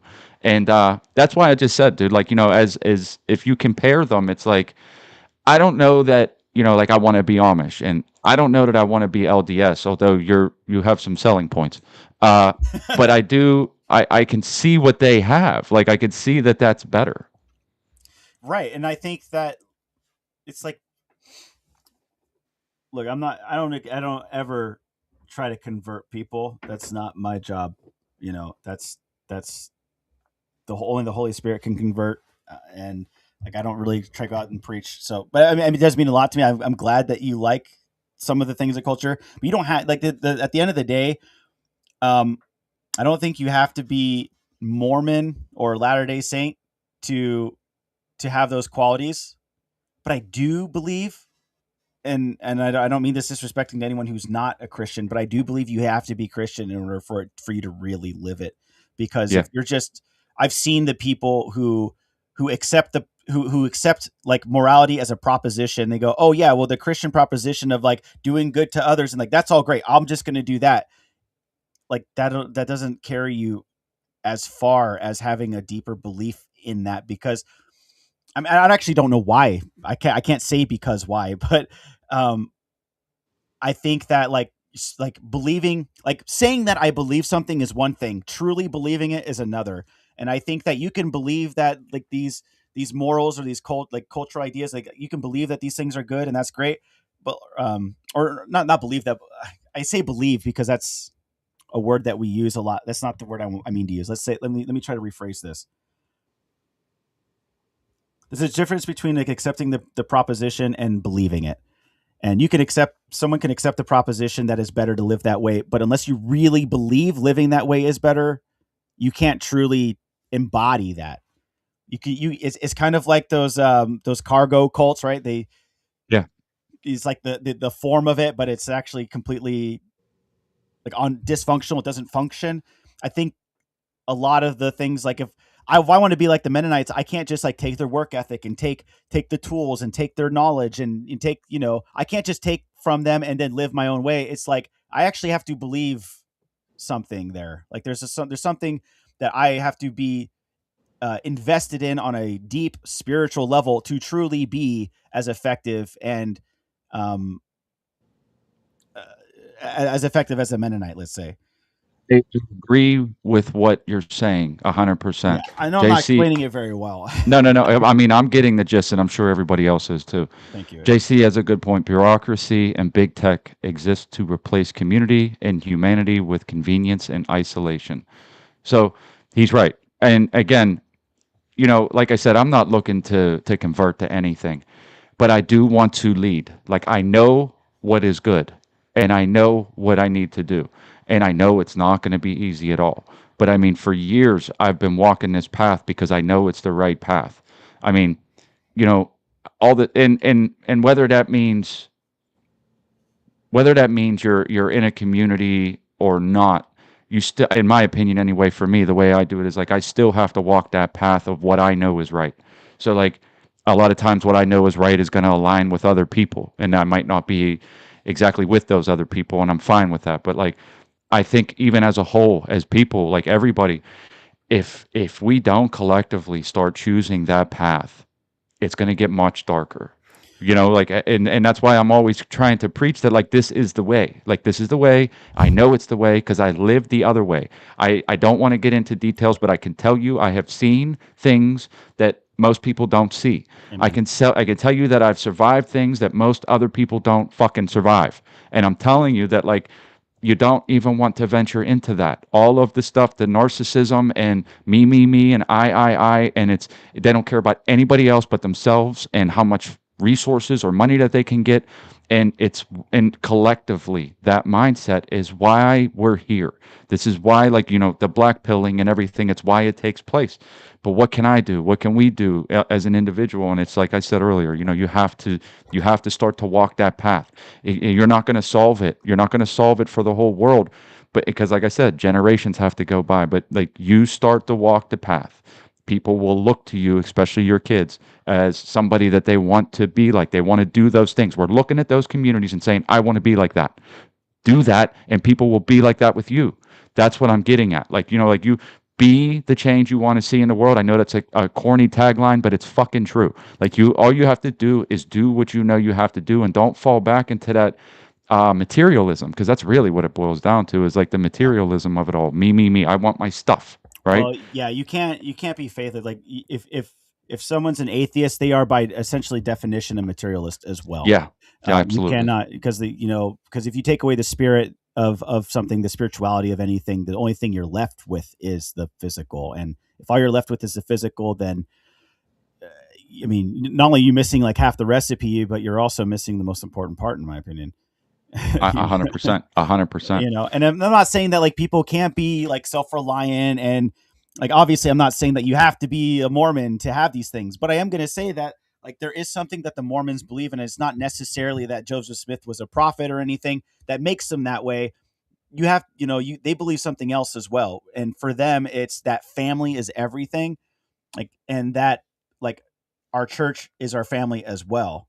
I don't And have to believe that it works. I just have to see that it works. yeah, Like that's it. there's Like I something mean, that I can see that works. I don't need to, like, you don't have to convince me. I can see, and I'm not talking about you. I'm just saying yeah. anybody. Like I can see that it fucking works. And so like that's what I'm going to try to do. I know what is right, and I know what could work because I've seen the alternative. I live the alternative.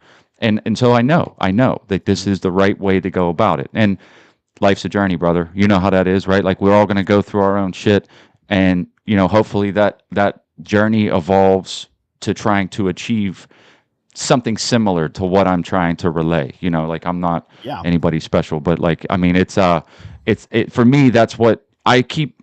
I feel like this opportunity to say this, that if anybody listens, that like maybe it's just the one tiny spark, the one tiny seed, that it's like, maybe that is the way. Maybe that is what we need to start trying to do. Maybe we should try to become a little more self-reliant, a little less materialistic.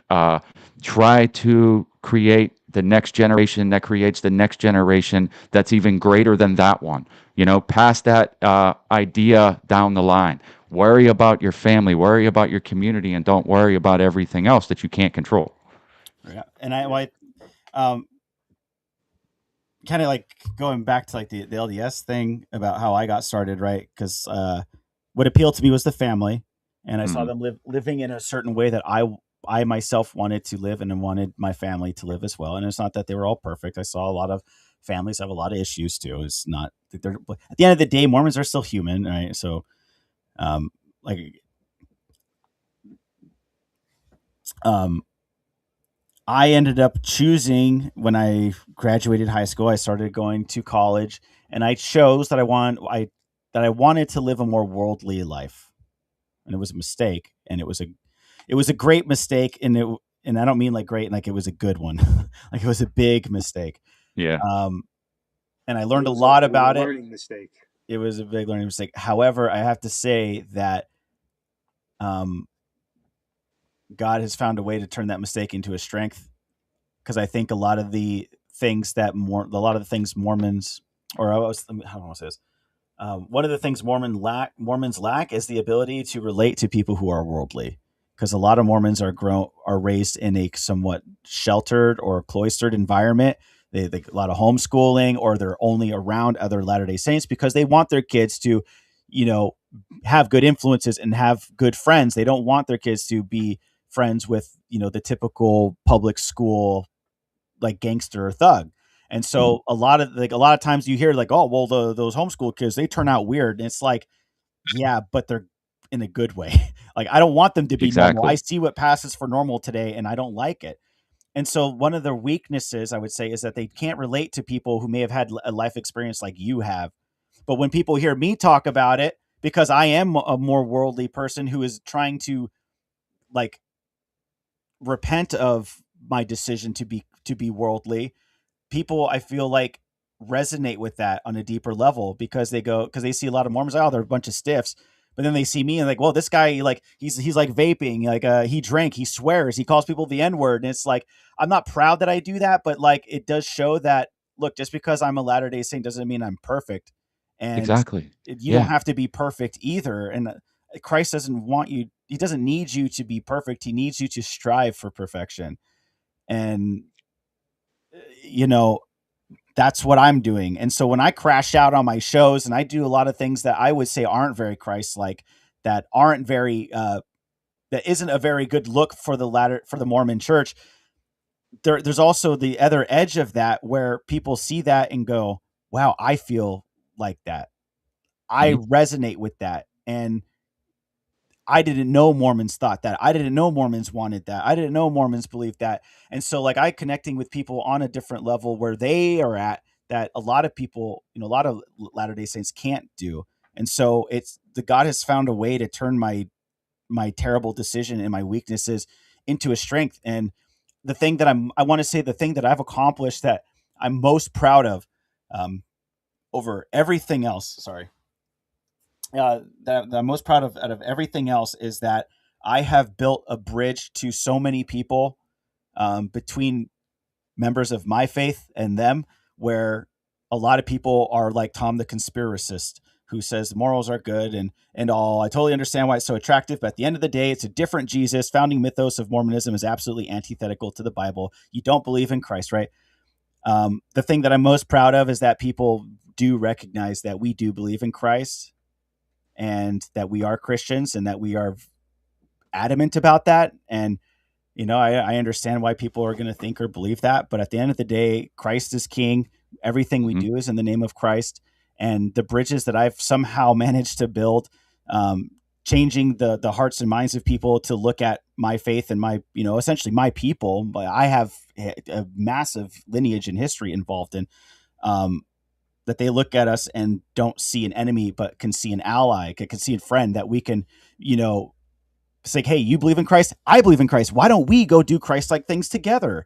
Mhm. Instead of this thing, like, no offense, Tom, but do things like what Tom says is like, well, I don't want to have anything to do with you because, um, you know, uh, yeah, it's like, you know what I mean? It's like, we can't get over the fact that we have a different belief about Jesus, or we have a different idea of, what God wants for us. And so to me, that's so much less important than, it's like, okay, but we both agree that, like, God wants us to help the widows and the sick, right? It's like, yeah, okay, well, I believe Christ said that. You believe Christ said that. Why don't we do that? Why don't we work on the things that Yeah. we agree with, instead of putting up these walls and saying, oh, you believe in a different Jesus, you belong to a cult, therefore I'm going to go work and do what I think is best, and you're going to have to go over there and do what you think is best. And now it's just like, you live on a farm, so you know exactly how important it is to have an extra hand or two when you need it, Yep. someone who has a skill you don't have. It's like, you don't shut the door on people. I know you didn't, Tom. I'm only saying that people say things like what you're saying. That's all. I'm not saying you specifically. Okay. I apologize. I used you as an example.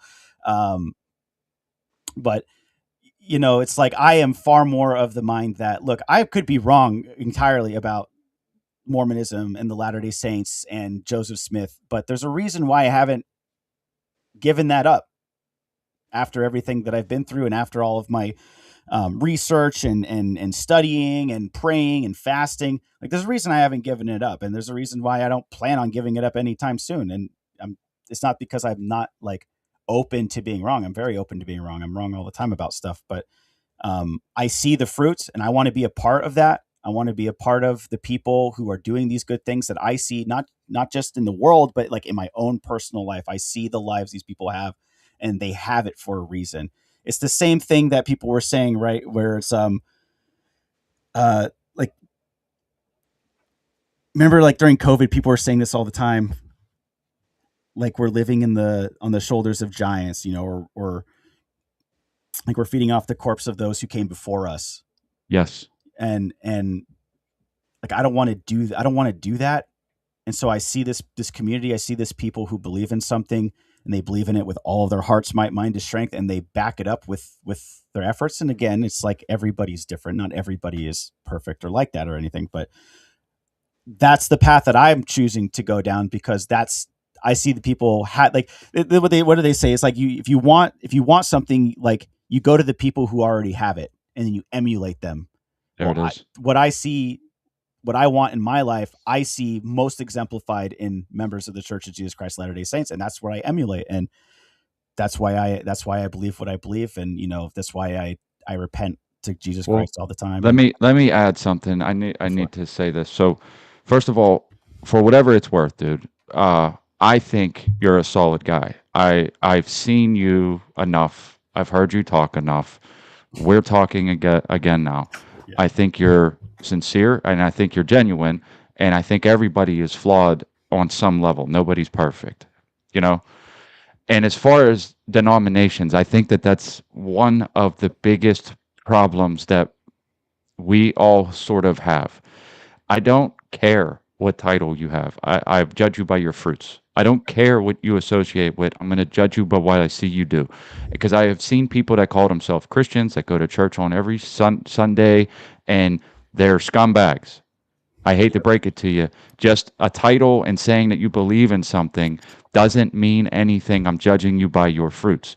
I yeah, couldn't care any less, uh, like what denomination you want to run with. It doesn't matter to me in the least. I just feel like when we get into that minutia of, like, um, where there's the constant argument either between scripture or, uh, this denomination or that denomination, like I said, it's like, uh, it's not for me to judge. It's not for me to judge. I don't care. What I'm seeing is what you're doing, and that's good enough for me. And like, if I would just caution anybody that does that to think for a minute about, judging other people from a position that may not be earned, right? Like Right. I'm here and I'm the good one and you're the bad one because you're not here. That's typically not a good thing. It's like, So yeah. The thing that I've always liked that I've heard, is that it's like Christ doesn't expect us all to stand in the same place, but we should all be facing the same direction. You know, yeah, It's a yeah, good because analogy. yeah, everyone's going to be at different places in their life. From beginning to end, some people are going to get further or not as far, but it's like I feel like as long as we're all oriented towards Christ and we're all oriented in the right direction, like I think that stands for a lot more than where you are actually are. Um, the other I thing too is like wholeheartedly agree. I know Mormon scumbags. I like a lot of Mormons will Hey, look at me as a scumbag actually because yeah, the things that I say, and honestly that's entirely fair. There are a lot of changes that I'm working on making, cleaning up my language and not giving into, I want to say like giving into hate, like I'm a hateful person, but there are times, like most of the time when I'm crashing out on my show, it's like I may hate them in that moment and then I regret doing it later. And, then I'm having to like, then I'm repenting about some of the things that I may have said. But the thing that is always true is that is exactly how I feel in that moment. I'm always honest about that. That is exactly how I feel in that moment. And I'm not afraid to tell people. And, if I ever get put on like Piers Morgan and they play my greatest hits and they go through all the things, I'm like, yeah, absolutely meant that at the time. yeah. Absolutely meant that at the time. And, once I cooled down, I repented and I thought different, or maybe I still stand by that or, whatever. But like the thing is, I am going to own the things that I've said and done. And even if that's not how I feel today, um, at the time I meant it. This is a journey. This is a Yeah. journey, right? Like we're all here to learn something, but I think the most important part, I say this all the time, is truth. Tell the truth. Yes. Because here's the thing. If I how do we come to a real resolution about anything at all if I'm not telling you the truth? If you can't tell me what you're thinking because you think I'm going to be upset about it, then there's no resolution. If you see somebody you don't like and you call them that thing, I don't know. Maybe it fits, maybe it doesn't, right? Like, because I mean, let's just be honest. There's a reason why people are called certain names, right? But I mean, the point is it's a journey. So, like, you tell the truth, and if you're wrong, admit it. That's it. Like, you learned, my bad. I made a mistake. I learned Yeah. something, and I'm gonna say that I was wrong. And that's all that's important to me is that Yeah. like that you tell the truth. Tell the truth. Tell the truth. What do you see? Is the black dude that's snatching the purse? I He's want to change. probably I want to change that if that's okay. If I maybe go ahead. offer, I would say be truthful, because sometimes we don't know the truth, and even though we're telling it as we There believe you it to go. be the truth, Yeah, it doesn't mean that it's the truth. It's like, because I hate the term that the leftists use, like tell your truth, but like there is a little bit of truth there, right? It's not about my truth. There is the truth, but there's also being truthful, meaning yeah, I'm being yeah. honest about what I'm saying, even if I happen to be wrong. Um, Yeah, yeah. that's all. I hate when people lie to me because then I can't trust you.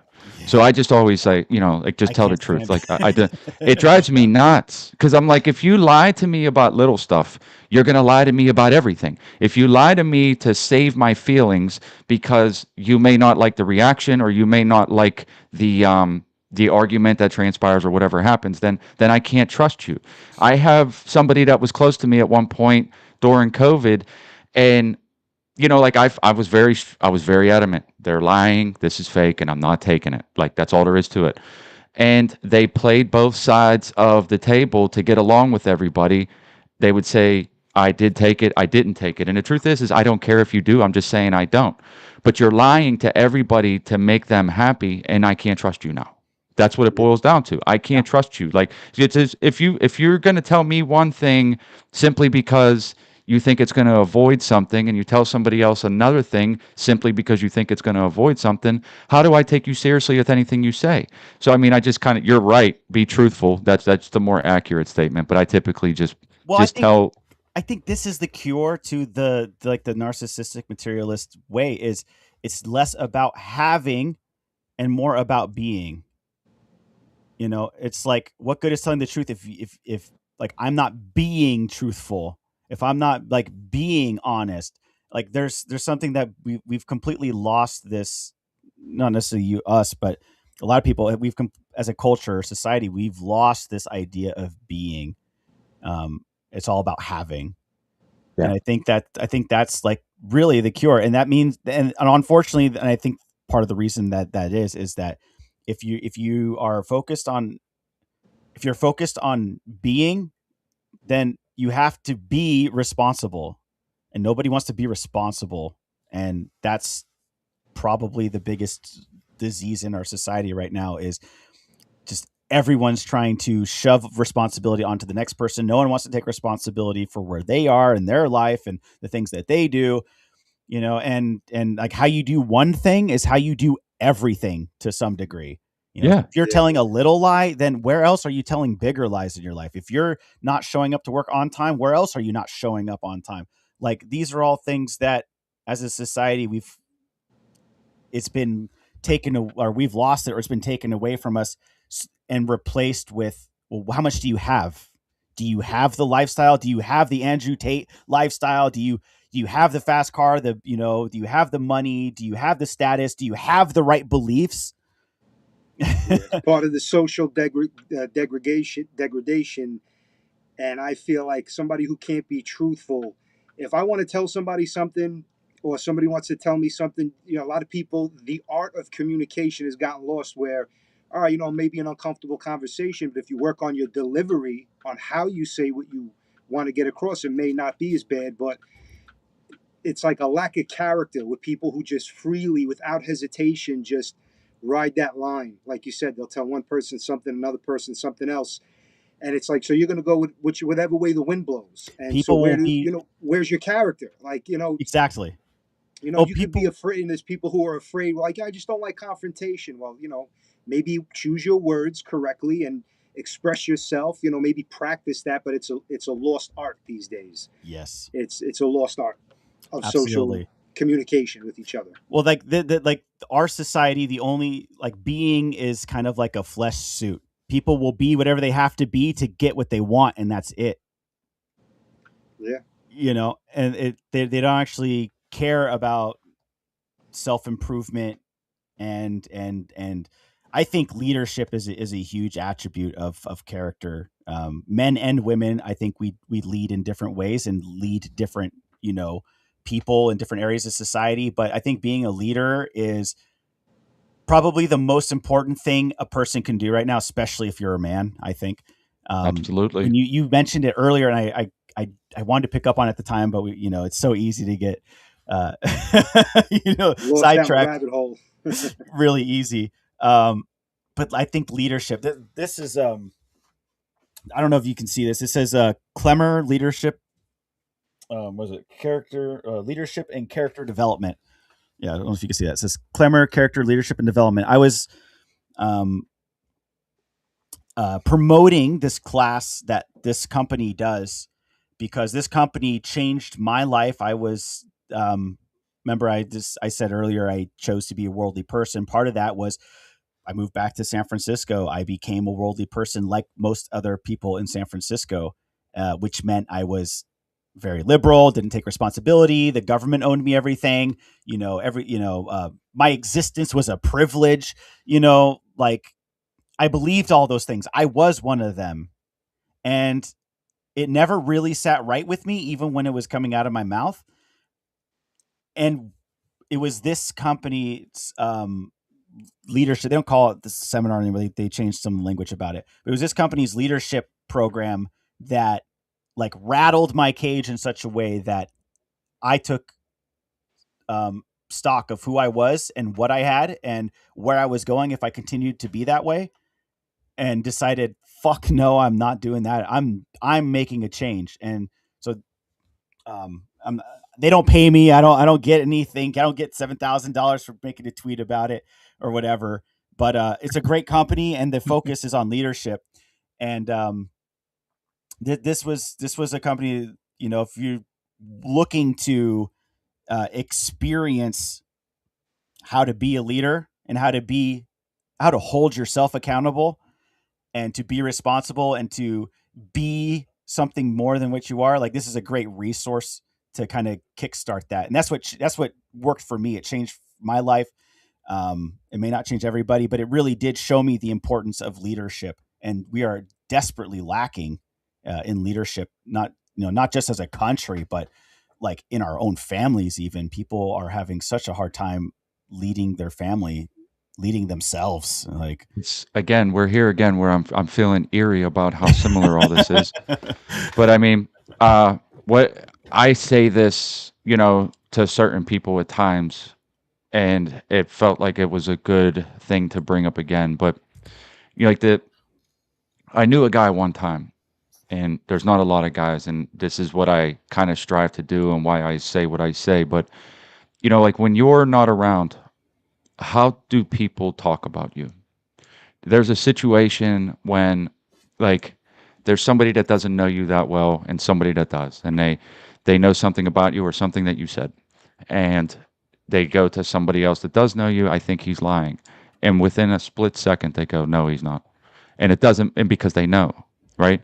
And that's where, like, when you're talking about leadership, it's like when your actions are so consistent and decent that, like, your decision making is like, it can't be like somebody that knows you, barely knows you, have been around you enough to know that he's not bullshitting. Whatever he said is the truth. That's how you lead. That's how you lead. There's also the leadership that people see where it's the strong man, but that's not quite as important, right? Like, they're going to follow you into battle, quote unquote, if they know they can trust you. And that's what it boils down to. That's why, I often simplify it into those terms as, like, just tell the truth. But, like, I mean, just think about, like, when there's nobody out, when you're not around, how do people actually see you? And that's how you evolve into that leadership role. Like, you have to be trusted, and trust is a very important thing. yeah, It's something you can't fake. You no, can't fake it. No. You can fake being a tough guy. You can fake being all these other things, but you can't fake that. Yeah. can't fake trust. No. I was No. just reading. I've been reading. What was it Dale Carnegie's How to Win Friends and Influence People, and I just read the chapter today. Actually, talking about that and I'll pose this question to you. There is only one way to get people to do something. Do you know what that way is? Make them How want to to get do them it. to do Make something? them want it. Yes, Drew, Yeah. right there. Make them want it. He's like, you can make them want it at the point of a gun. You can make them want it by threatening to fire them. But that's not really Job, a Drew. long-term Yeah. solution, right? Because if I may get what I want right then and there because they want to keep their job, let's say, but they're going to be talking behind my back. They're going to be having those conversations you were just talking about, and they're going to be talking about the qualities that they don't like or they do like in me. And if I am getting what I want by making other people want to do it in a bad way, then you have mutiny on your hands, right? Yeah. I And mean, again, it's all about learning how to get people to do what you want them to do because they want to do it rather than forcing them to do it. And our society is not that way. We legislate morality through law where you have to be a good person or else, Yeah, and I that's mean, no listen, way to make a high trust society. if you can make people want to follow you and believe in you rather than having to force them to, you did all the work right there. That's leadership. That's leadership. Yeah. that's leadership. yeah, Yep. that's how it's done. I mean, honestly, that's how it's done. Be the example, right? Be the Yep. example. Yeah. Be the fucking Easier said example. than done, but Yeah. I mean, all it's real. starts. It really, just like everything else, it's just incremental, right? Yeah. Today, I'm going to not lie. Today, I'm going to be a man of my word. Today, I'm not going to deceive anybody or have ulterior motives. Today, right now, is when that starts. And then you do that every day, and because you only have to do it every, like, your focus only has to be on that day. You just do that every day. Who cares about later? Like, just keep doing what you need to do the day that you're in, and do that every fucking day. And before you know it, it's like you're so far down the line that, like, you don't. I was describing all the work I did to my land. I was not. I was not. I was not thinking about that. My head was down, and I was plugging away every day for years. Uh, and then I popped my head up, and there's just a massive amount of land cleared by one guy with a chainsaw, right? Uh, You got real It's good the at same. sharpening that chainsaw, didn't you? Oh, dude, I got tired of trying to sharpen. I just kept buying more and more. There's a deal at the Ace Hardware where you buy two and get three. I was in there every week. I was just like, there's piles of old chainsaws all over the place. It was like I'm just gonna keep it moving like that. That's how we're gonna do it. Yeah, ain't nobody I got mean, time I to tried sharpen doing all that. this. I tried doing that. But I only go to the Mennonites, right? And so after like my second or third chain with the Mennonites, they just took me aside. They go, no, no, no, no, we're going to show you how to do this. And I bought a sharpener, and the old man, he's like 80 years old. He showed me how to sharpen it, and I'm still getting better at it. But yeah, like, that's a the skill, Mennonites. dude. It really is. I mean, it's not quite as simple because they have jigs, and I have one where you can line it up. But like, Yeah. when you down a tree, it comes down and it eats into the dirt, and you know this, but like whenever you hit the dirt, it dulls it, and if you're trying to get through that day, you're either going to be hammering on it with a dullish blade, or you're just going to grab another blade and try to go back to that. It's sort of a time saver in a way, but like you're not wrong. Like, I mean, it's going to be costly. But I mean, that's my point though, right? Plug away, just do that day. But when you get an opportunity to pop your head up, you look back. I rarely look back. I rarely look back to where I was. I just keep moving, keep it moving, keep going forward, keep doing this. And then, before you know it, you're years down the line and you've achieved so much without even trying to focus on what it was what your goal was. You were just busy doing it. And, like Yeah. that, Well, it, that's why I that's, started this. That's why I started doing the podcasting thing when I decided to do it, because I had planned on doing it for years and nothing was getting done. And yeah, so I I just know. decided to do it poorly, and I did it poorly. And now Me I'm a too. year. Welcome to the shit show. Yeah, That's what the fuck this is. you know, now I'm here. And now I'm here a year later. I've been doing this for a year now, and it's still kind of a shit show. But I have to say, like, if I hadn't just started it, I never would have built the competency doing it than I had. And it's the same here. Like, my mom actually called me out to come out to the orchard. It wasn't part of my plan. I left San Francisco. My dad had just moved to Missouri to retire. He wanted to retire on the Ozarks so he could bass fish all the time, which is Hell of exactly a what he's place doing. out there in the Ozarks. I'd love to visit that Wonderful. sometime. I'm going up there. Actually, Emily Pareca, Emily Pareca, right? The Parecas. Oh yeah. Yep. We're actually God bless talking the about Parecas. God bless the Parecas. We were actually talking about doing like a Bohemian Grove / AskCon / like our own Restoring Christendom, like retarded Christendom get together in Branson. It was kind of like our idea. So we were talking about maybe doing that down the line. When does this happen? We don't have anything planned yet, but I want in. talking about it. All right, I want in. We'll add you to the chat. Okay. We'll get Yeah, you in I there. want in. I've It's- been wanting to go to the Ozarks, and there'd be nothing better than to meet some people out there that I can get along with. I'll bring the family or whatever if it's that kind of atmosphere. But I want to know about it. I want to see if I can make it. Yeah. It would just be like a Christ focus, and it'd be like an ecumenical kind of get together, just people of all faiths who believe in Christ getting together to just like I need a vacation. go have some wholesome fun. And Branson, Missouri has a lot of wholesome fun. You can take the whole family. They got shows. None of it's like, you're not going to get like drag shows and, strip club. You know what I mean? It's very family wholesome. It's a great place to take your family. So that was kind of the idea, was to like get everybody out there together and like maybe, pitch in and get a big place on the river or on the lake. And Definitely keep me in the loop. But listen, I don't care about how long we go, but just to bring it to your attention, we're almost at 2 hours. What would you want to do? I know you got stuff to do, or we're planning stuff to do after this. Yeah. Well, I'm loving this conversation, so I'd like to keep it going. If you're All right, fuck it. open Yeah, to it, let's keep going. maybe like reach back out like 9:30 or something. Then I'll get to Hump Day Hangout. Okay. Well, what time All right. is it where you are? What time? You I'm sorry. It's 8:53 now. I'm in Central. Oh, okay. Half hour. We're We're about an hour later. Yeah, if it's time for you guys, that's I'm good. No. I don't care, Drew. If you got to bounce, it's all good. I don't care. good. I mean, Okay. I'm good with it. And I hope that we could do this again, because there's so much. I've only touched on like the surface level of most things, but there's a lot more deeper stuff. Like I didn't. Yeah, for sure. I was actually planning to talk about like how truffles have that symbiotic relationship with the trees, and I want to know that. yeah, it's like there's so much left on the table we get to talk about maybe next time. I'm down. I don't care if we can make it as often as you want. I don't care. I mean, I think it's a productive conversation, not only for us, but for like anybody that wants to hear it. You know what I mean? It's not a bad thing. I do want to know about the truffles thing though, because knowing that I'm halfway there with the trees that are already there, and there's a lot of mushrooms that grow out there, and I am not versed on mushrooms at all. So I know there's like what do they call that? It looks like fried chicken. The name is something chicken, but it grows. It just pops up everywhere all of a sudden.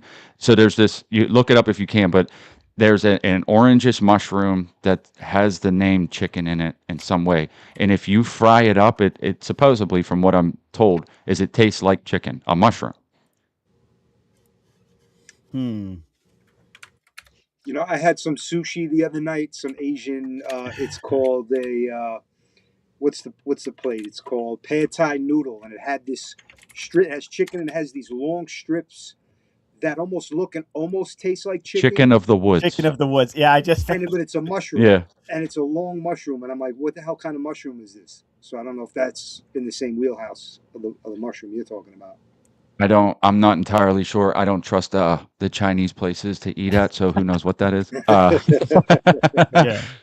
yeah. But it's an orangish styled mushroom, and it's actually crazy looking when you come upon it in the woods. But you know, like I said, it supposedly is like chicken. I've never tried it though.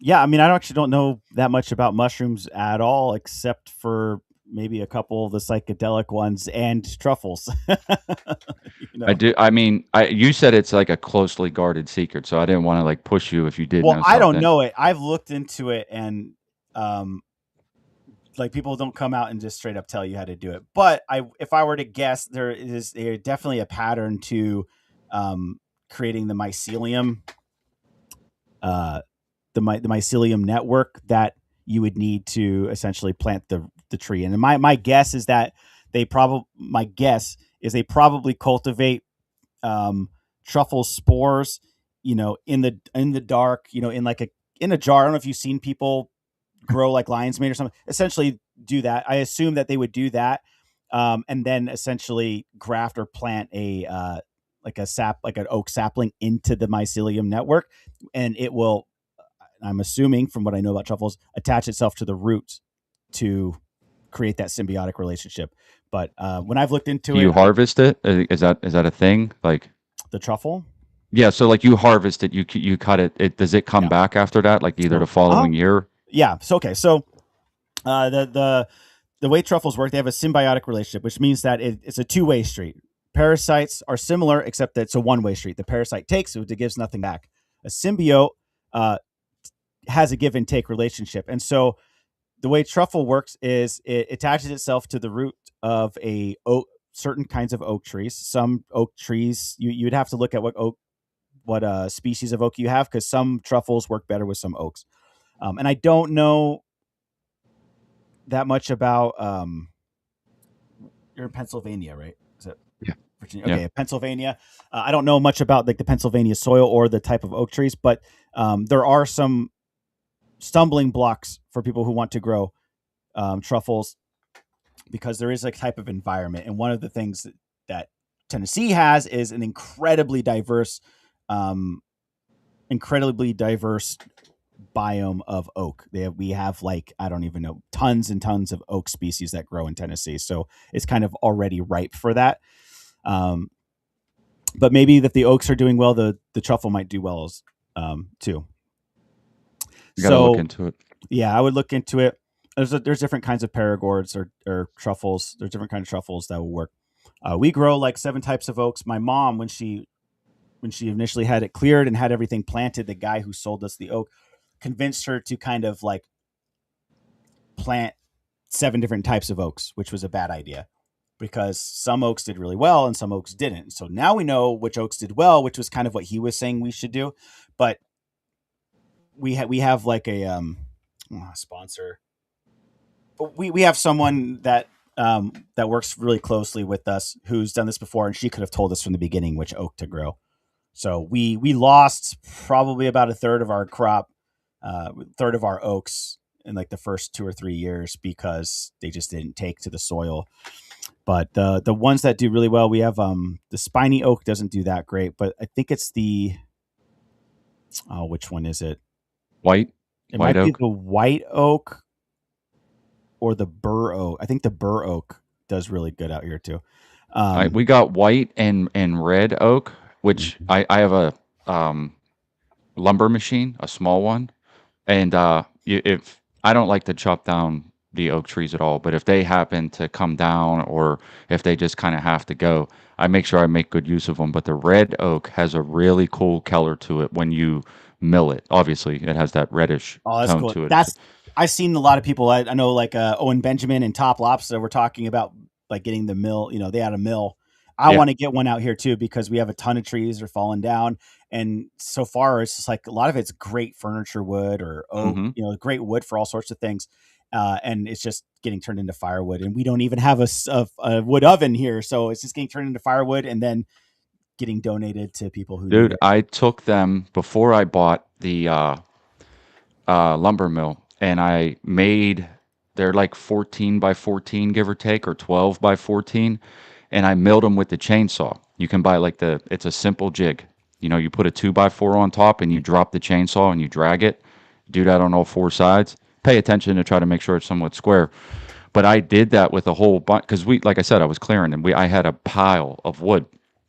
You know, logs that are anywhere from 12 to 16 feet long. And I didn't want to just turn it into firewood because it's like, this is really nice wood. Yeah. The building I built on my property, all its structural beams are made out of that. It's made out of 12 by like like another tree could probably fall on it and it wouldn't cause a ton of damage. Like it wouldn't definitely wouldn't crush it. But I mean, like when you walk into it, I made 4 by 4s and they stick out from the drywall so you can kind of see them. And then headers above the windows and the doors. They're wide enough that like you can butt the drywall right up to it, but it sits on top of the frame, right? So like I did that all over the place. And then in the downstairs structure and in the garage, there's these giant beams that run across right in the middle and then posts that run around on the edges. It was just the best way I could think of to put use to it without it being, just firewood because I was burning shit just to get rid of it, and I thought I got to put this to use. It's a really cool feature when you walk in. You know what I mean? Because like you Yeah, see that these sounds awesome. giant, yeah, giant oak beams. Some of them exposed, a lot of them over like the windows and the doors. So I just figured Did that you would be a treat them? cool way to what? Did you treat the wood? Did you treat it with Yeah, anything? yeah, yeah. I let it dry for it had to be at least a year. We had them logs piled up. I let them dry out. And the ones you know the green that they pressure treat with, how the Hmm. pressure treated wood looks green? Yeah, yeah. Well, they make that because they put it in bats of that green shit. It's actually poisonous, but uh they put it in them vats and it's called pressure treated because they put it in a thing and they pressure it into the wood. Well, you can actually buy that green stuff. You can buy it and paint it on, let it soak in, paint it again. So I treated all of the ones that were going to be anywhere near the bottom, like like the anything that was running towards the bottom that was going to be sitting on the foundation or what have you like Yeah. that. I Yep. treated all of those with it. That's pretty cool. Yeah, and that's what I've been wanting to do too. I've been either wanting to get into woodworking, carpentry, do something like that because I got all this great wood laying around.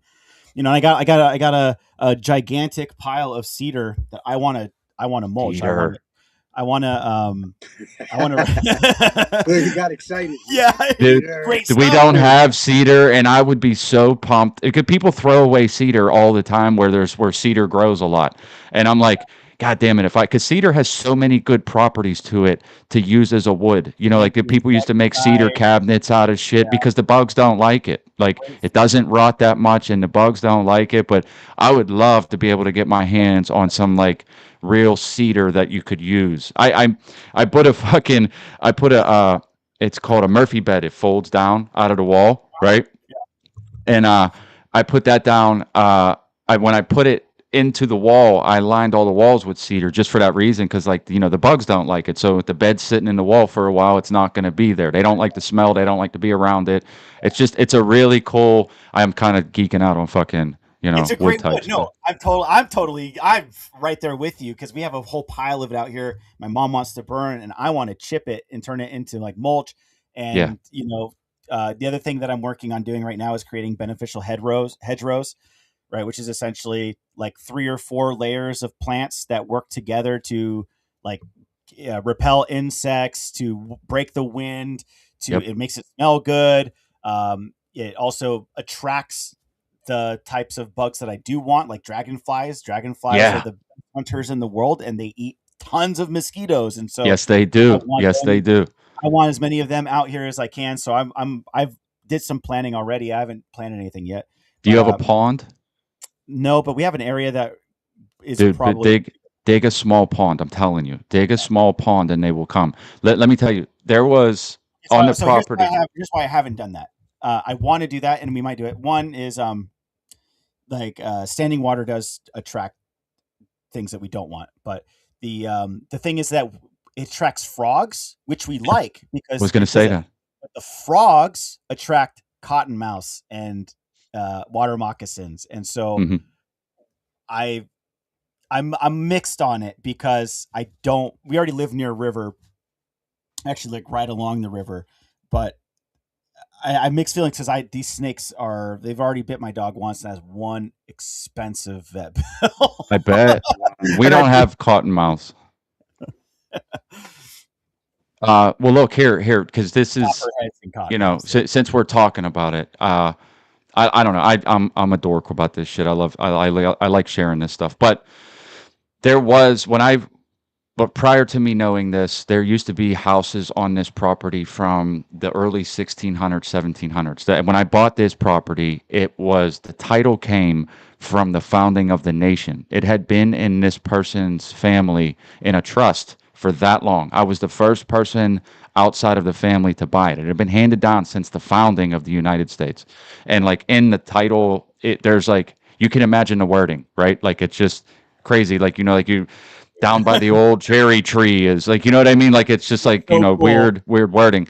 But anyway, the houses that were there from back then have been knocked down for some time, and I wasn't aware of all this. But when I cleared the land, there was one spot where every time it rained it wanted to pond, and it would only get to be about a foot deep, and then eventually it would go away, but it would stay for a while. Well, I found out that that was the basement of one of the old houses, which is why it was concaved, right? Oh, So okay. I started like I had a tractor, and I just started digging, and we start pulling out all these foundation stones. I just wanted to see what was down there, and I just start thinking I'm like a pond would be a good idea. Like I'm digging it up, and all these big massive granite foundation stones, sandstone, giant stones from who knows how long that it's been there for Mhm. so long. But anyway, we built the pond because I thought it would be a really cool idea for all the reasons that you're saying, and I found out more stuff. But what I do when it rains, it wants to naturally fill.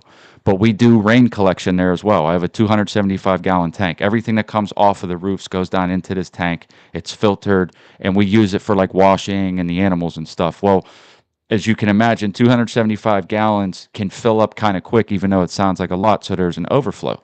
That overflow, and this is inside of my garage where I put this because that way it can be, if you keep it out of the sun, it won't grow mold.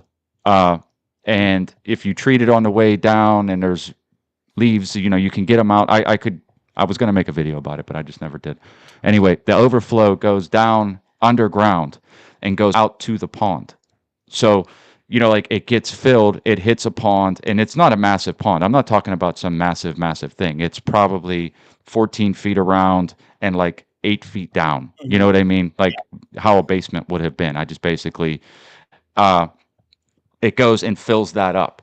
My idea for all this is that it's because it puts all of this to use, right? And the deer will come up and drink out of the pond, and the chickens will come up and drink out of the pond, and the turkeys will come up and drink out of the pond, and you can keep it fairly clean and fresh if you run a pump. So I have a Mhm. pump that runs off of a solar thing. You keep the water moving; it doesn't get real crazy at all. And when you have that, you're also going to need to put fish in it, right? Because the fish are going to need to eat the mosquito larvae. So it starts to create this whole ecosystem, right? But it also, I have a smaller pond that I use where once this one overfills, it goes right beside it. I built a little walk along bridge that splits the difference in between them. From that pond, it goes out over the hill to water stuff on the hill. So like I tried, the whole idea was to try to make use of all of the water as much as possible. And I've seen this evolution happen. Um, we put goldfish in there that got to be like a foot long. Like they're wide as hell, and they got to be like a foot long. They live through the winter. Like there's you could almost walk on the ice because of how cold it will get.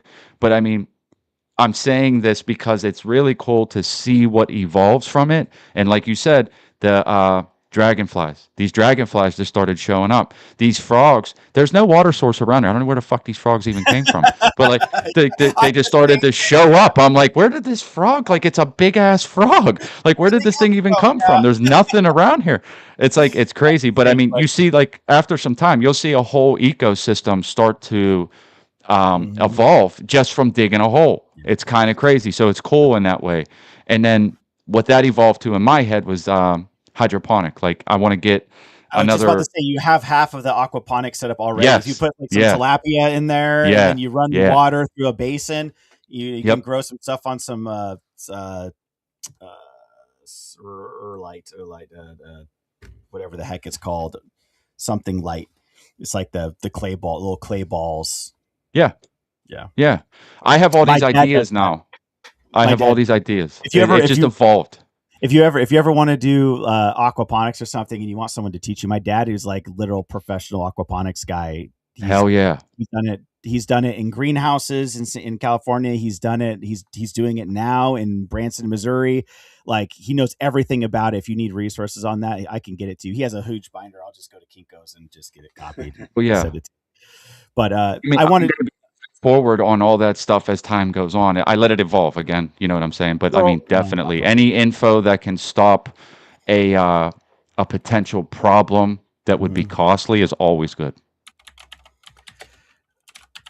Tilapia, carp, like stuff like Well, that. yeah, because he grows his own fish, and then he has and they breed like tilapia will breed in there. So like you have like an Yeah. endless supply of fish, and the fish feed nutrients into the water, which feed nutrients to the plants that grow. I mean, it's such a wonderful little like permaculture. The Or goldfish spawned in this pond. I I went up heard there to one. I was crazy. I was like, I walked up there. I was doing a night shift for a couple months, and I went there, and it was probably like 3 o'clock in the morning when I got there. I shined my flashlight into the pond, and I can just see there's hundreds of these baby fish, and I'm like, where the fuck, like it was great. Like I said, the evolution, watching it evolve, it was wild to see the whole thing. I didn't really do that much. I dug a hole and I put some fish in it. You know what I mean? And like just to watch the whole thing evolve. We do, as far as snakes though, we do have like these rat snakes, which are beneficial. If you don't know what they are when you first see them, they might scare you a little bit because they get to be like 8 feet long and they're pure black color. And they're those like, two. if you don't know what the fuck they are when you see one, you're like, holy shit, what the like hell a is black that thing? mamba. It's a monster. Yeah, sounds like one of those snakes that'll bite you and you'll die before you even get to the car to get to the hospital. Yeah, It's the look, and they climb up in trees, and you'll see them sitting on the fucking tree, and you're like, "What the hell is that big giant?"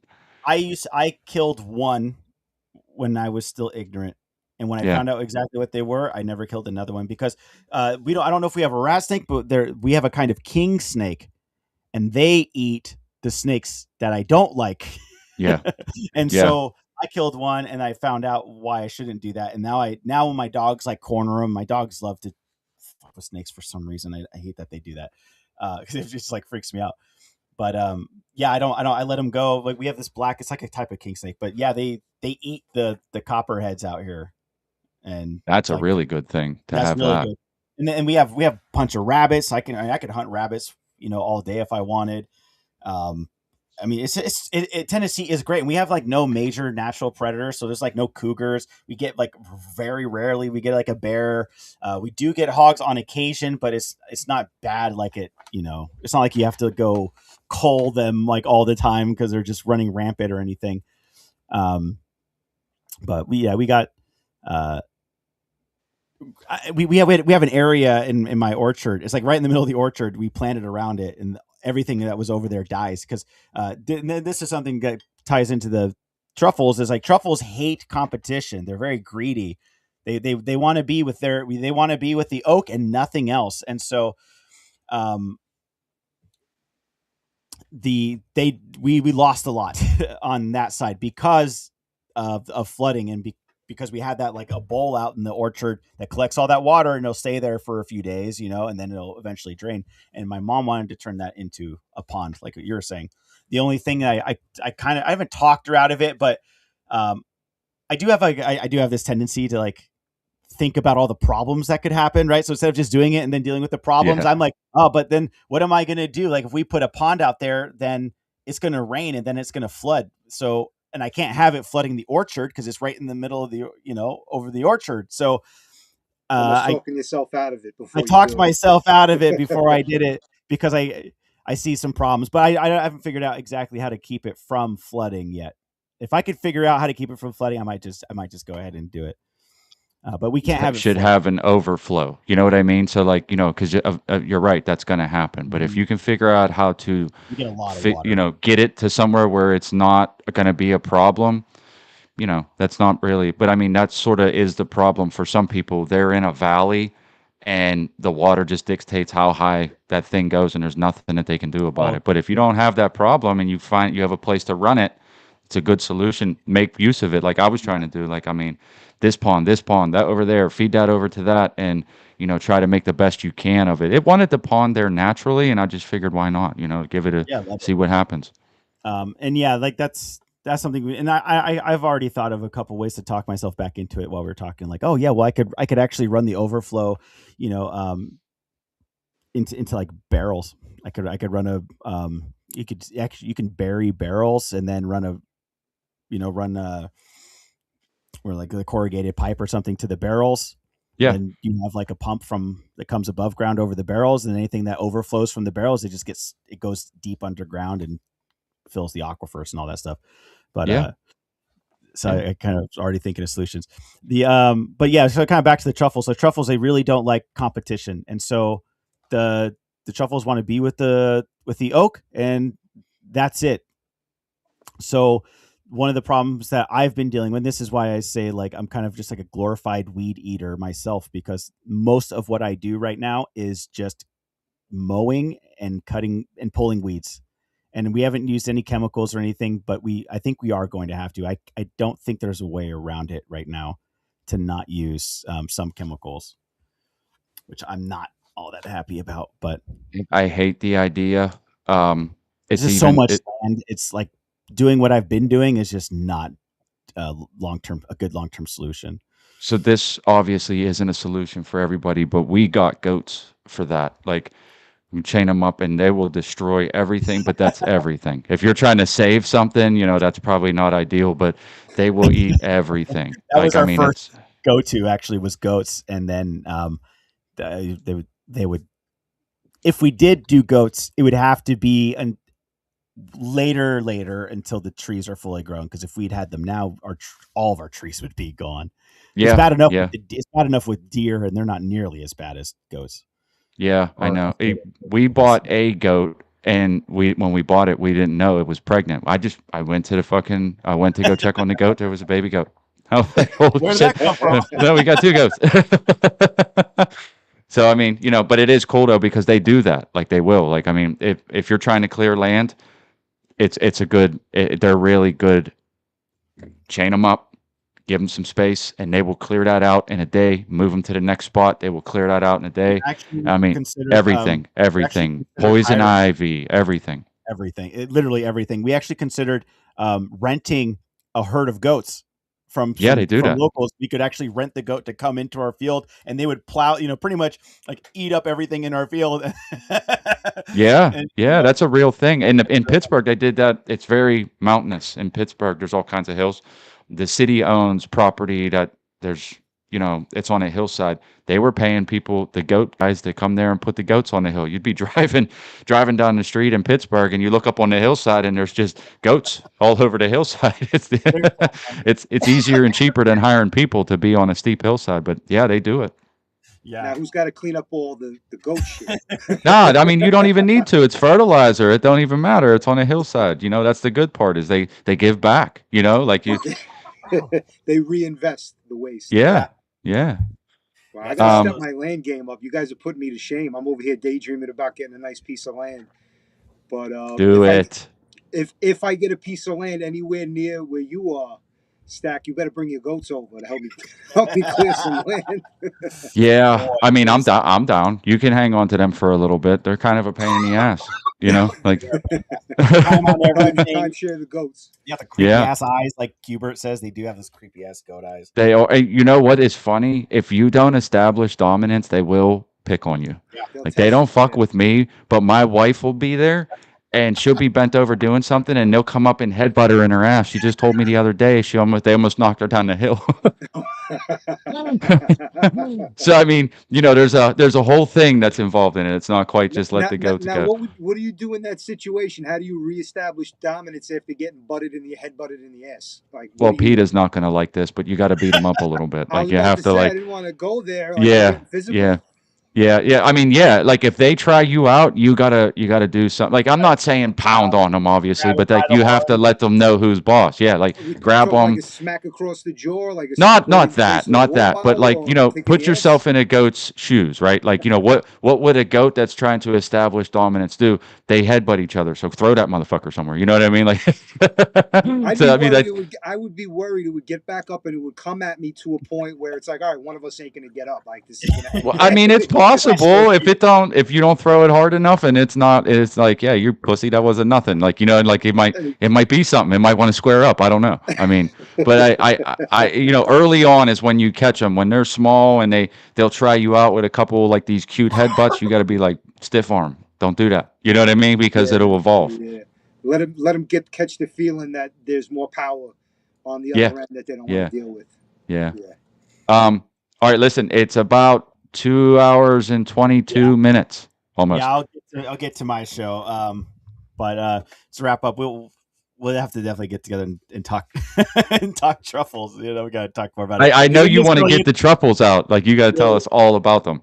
I do, and I don't know all about them. I was like, I know a lot of the basics, and I don't even use it. So that's why I had to I spent most of today kind of restudying a lot of this stuff because I haven't used any of it in 2 years. All I've done is fight Mother Nature, fight the weeds. We got bamboo infestation, bamboo infestation.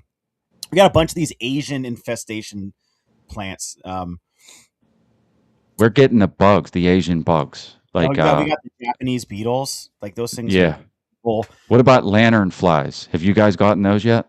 No, What about stink bugs? we do have stink bugs. Yeah, we Like got those stink- are all Asian.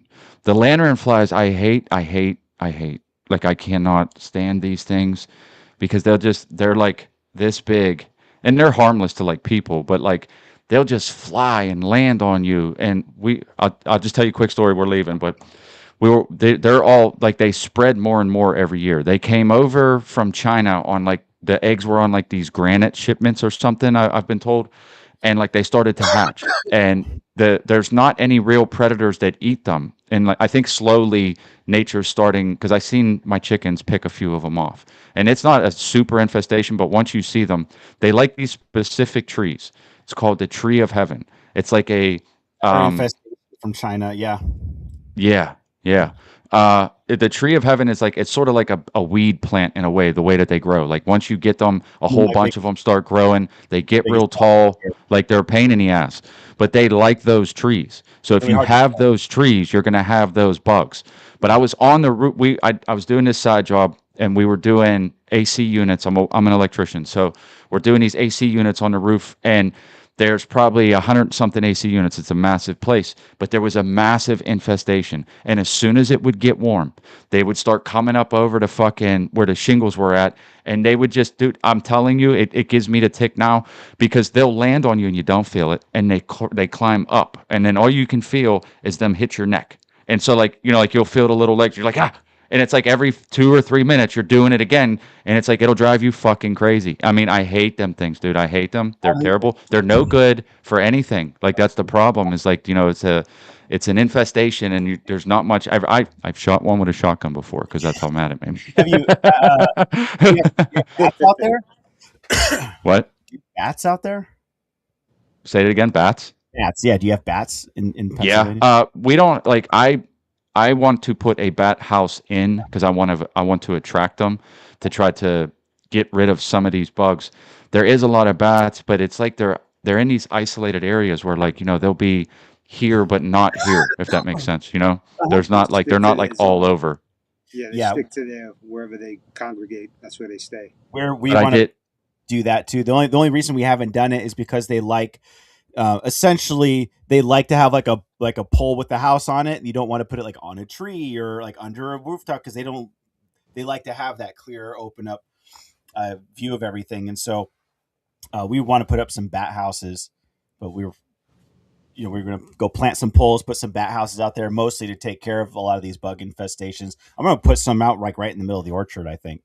And we got chickens. We have like about a little over a dozen chickens, and they pick up. I noticed when one year we lost a bunch of chickens and we were down to like 5 or 6 or something, and I noticed the bugs just like were starting to kind of go out of control. And it Yeah. was just annoying, and I'm just like, we got to get more chickens, and we got more chickens, and the bug population just started kind of slowly dying because they eat everything that they see, and they'll eat every kind of bug.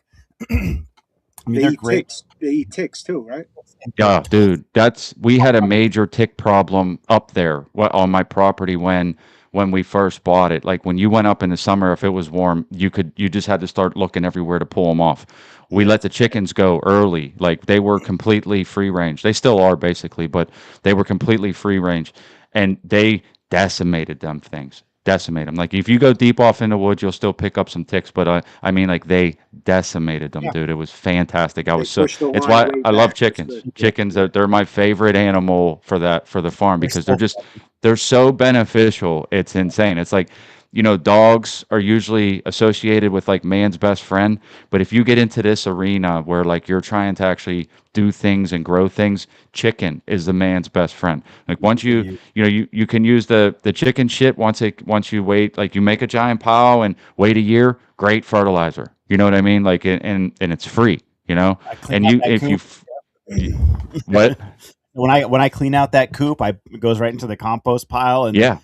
Yep. some like really good compost, and then that goes into making my own soil for my garden beds next year because Yep. weeds are so crazy out here. It's literally most of what I've been doing is just killing weeds, fighting weeds, and it's gotten better if I keep up on it. But if I miss like in the summer, dude, if I miss like 2 or 3 weeks of mowing, like I'm talking like weeds up to here, and it's like the worst kind of brambles. They're vines, they're thorns, they're like bamboo trees, a tree of heaven. We got kudzu, which is like my mortal enemy. Hmm. Um, it's just The bringing that's the bamboo. arrowroot. No, kudzu is a type of it's also arrowroot. It's actually really good. You can use it to feed your chickens and your livestock and stuff. But it's called like not the green death. It's called That's a the great name. the vine that swallowed the south. And it's this vine that climbs up trees and it has these really broad leaves, and it's like its entire like mode of operation is to cover everything that it can and block out the sun from everything attaches itself to. And so it just starves everything out of sunlight. And if you're ever driving down the south, you'll see like these like whole areas just completely covered is with this like big broadleaf vine. That's kudzu. It came from Japan. It can grow 1.5 feet a day. Wow. Whoa. Yeah, The reason they brought it here because it grows so fast and you can use it for livestock feed. The problem is that you have to grow so much of it. You need so much land to get a little bit of feed that they decided it wasn't worth it. And so the people who brought it over here gave up. And now it's just like there's actually, unless something's done about about the infestation, it will kill pretty much everything in the south until there's nothing left but kudzu. wow. Holy shit. I So did not yeah, know that. it's That's absolutely pretty destroyed nuts. the ecosystem. Yeah, it's horrible. But it is useful, and I have a bunch of it on my property that I plan on cutting down. It's really hard to kill. You have to like dig it up and then like stab the root crown. You have to get in there and kill it. It's the same with the tree of heaven. The tree of heaven is almost impossible to kill. You have to get into the root and spike the root. Literally murder it. I'll just tell you how I did it, and I know this works because this was a couple years ago. Um, there's a really nasty chemical that, and you believe me when I tell you that I'm the guy. I can't stand the idea, but you're right. Like that's really hard to get rid of. So like what I did was I looked this up. You take the tree, you cut it down, you kind of put like an angle cut on it, right? And then once you get the tree down, you get it out of the way. I can look it up. It's like they won't let you buy it in a lot of places, but you can buy it in some states. It's like trifenicicine. I know I'm saying it wrong, but like it's this long word. It starts with like a TRI, and it's sort of like a super glyphosate. All I did because I was testing this idea was like I cut the trees in half, exposed the core. Like a dropper and drop like a Yeah, drops. I was thinking about doing that. I was thinking about doing that exact same thing to the trees of heaven, to the bamboo. Even was like I was actually thinking just taking some Roundup in a dropper, cutting it, and then just dropping it into all the wounds that I create and see if it would kill it. I don't know about the glyphosate because I know that like this shit's really hard to kill, but I know this stuff. If you're actually interested, message me later and I'll send you a link for it. I don't know if you can get it in Tennessee, but it was literally a couple of drops. I'm wearing protective gear and everything because they're like, don't get this shit on you. They're like just a couple little drops on that open cut, and they've been dead ever since. Wow. Yeah. You got to. That shit is. Yeah, it's brutal. And yeah, like the bamboo's bad too because you cut the bamboo and because it shoots, right? So if you cut the bamboo, every time I mow the bamboo, the roots go further into the orchard and then pop up. Right. And I cut it, it goes further in the orchard and it pops up. So like I either have to dig it up, and I did one time just to see what it looked like, and I'm telling you, it's futile to try to dig it up because you got to get all of the roots. I've heard about that before, and it's not really viable, man. But the good thing about is that, like a torch? Like if you torch it, does that work? Because I know like I'll torch like the field to get rid of like a bunch of poison ivy, and that typically works for a little while. It ends up coming back, but oh yeah, I mean it won't kill the shoots. You have to get the shoots underneath. So you can kill everything above ground, and it'll right. But blowing it up will not kill the tree of heaven. Yeah, I know. Rat actually when they told me more about kudzu, because I did know it was a problem and I did know it was annoying, but I didn't know what it was or how bad it was. And it is, you can't go to the south without seeing like whole forests just covered in it. It's actually kind of sad. I do want to wrap it up, but I'm going to say like I can relate because what I told you, those houses that were up there, they had like hedges in the front of people's houses. They just regular hedges. Yeah. Just imagine that for acres, because they had these hedges obviously somewhere in front of these houses, and long after, these things just seeded everywhere. So there's whole sections of the forest that like you can't even walk through because it's just like hedges. So like when you go in there, you got to start whacking at the bottom and knock them out and keep going. Luckily, those things aren't too hard to kill. You know what I mean? But they do the same thing. If like once you get some, they start popping up all over the place, and you can't walk through it. It's the craziest shit. It's like a wall of fucking hedges, and you just cannot get through. Anyway. Yeah, it's wild. Hey, thanks a lot, man. I really appreciate having me on. Hey, guys, everyone who's here, you should be liking this channel and subscribing to it. I like both these guys a lot, so you should definitely do that. Right back. Appreciate it. Tell Not Nice Guy. Tell everybody where they can find you one more time, just so we can get those plugs in. Artificial Dissemination HD on Rumble, at NotNiceGuy on Twitter. X is between the words. My DMs are open. If you have content you want to send me, news articles you're interested in me covering, I'll cover them on Tuesdays and Thursdays. But yeah, go subscribe there and check me out. Nice. Say something. Where can they find you? Luminary Mixdown, and that's on IG at Luminary Mixdown on IG. Luminary Mixdown. All right. Well, honestly, this has been fun. We should probably do this again. So get at me, dude, whenever you got some time free. We usually do Wednesdays, but for you, I'll step in and do some other day of the week. We'll just bust it up for a while. Maybe next time I'll have you on my show, and I'll ask you about your farmstead. Okay. Well, don't ask me about my life unless you want to have the X-rated version. I'm ready. Let's do it. All right, man. You guys have a good night. Thanks for everybody for watching. I appreciate it, man. Take it easy. Guys. Take care, guys.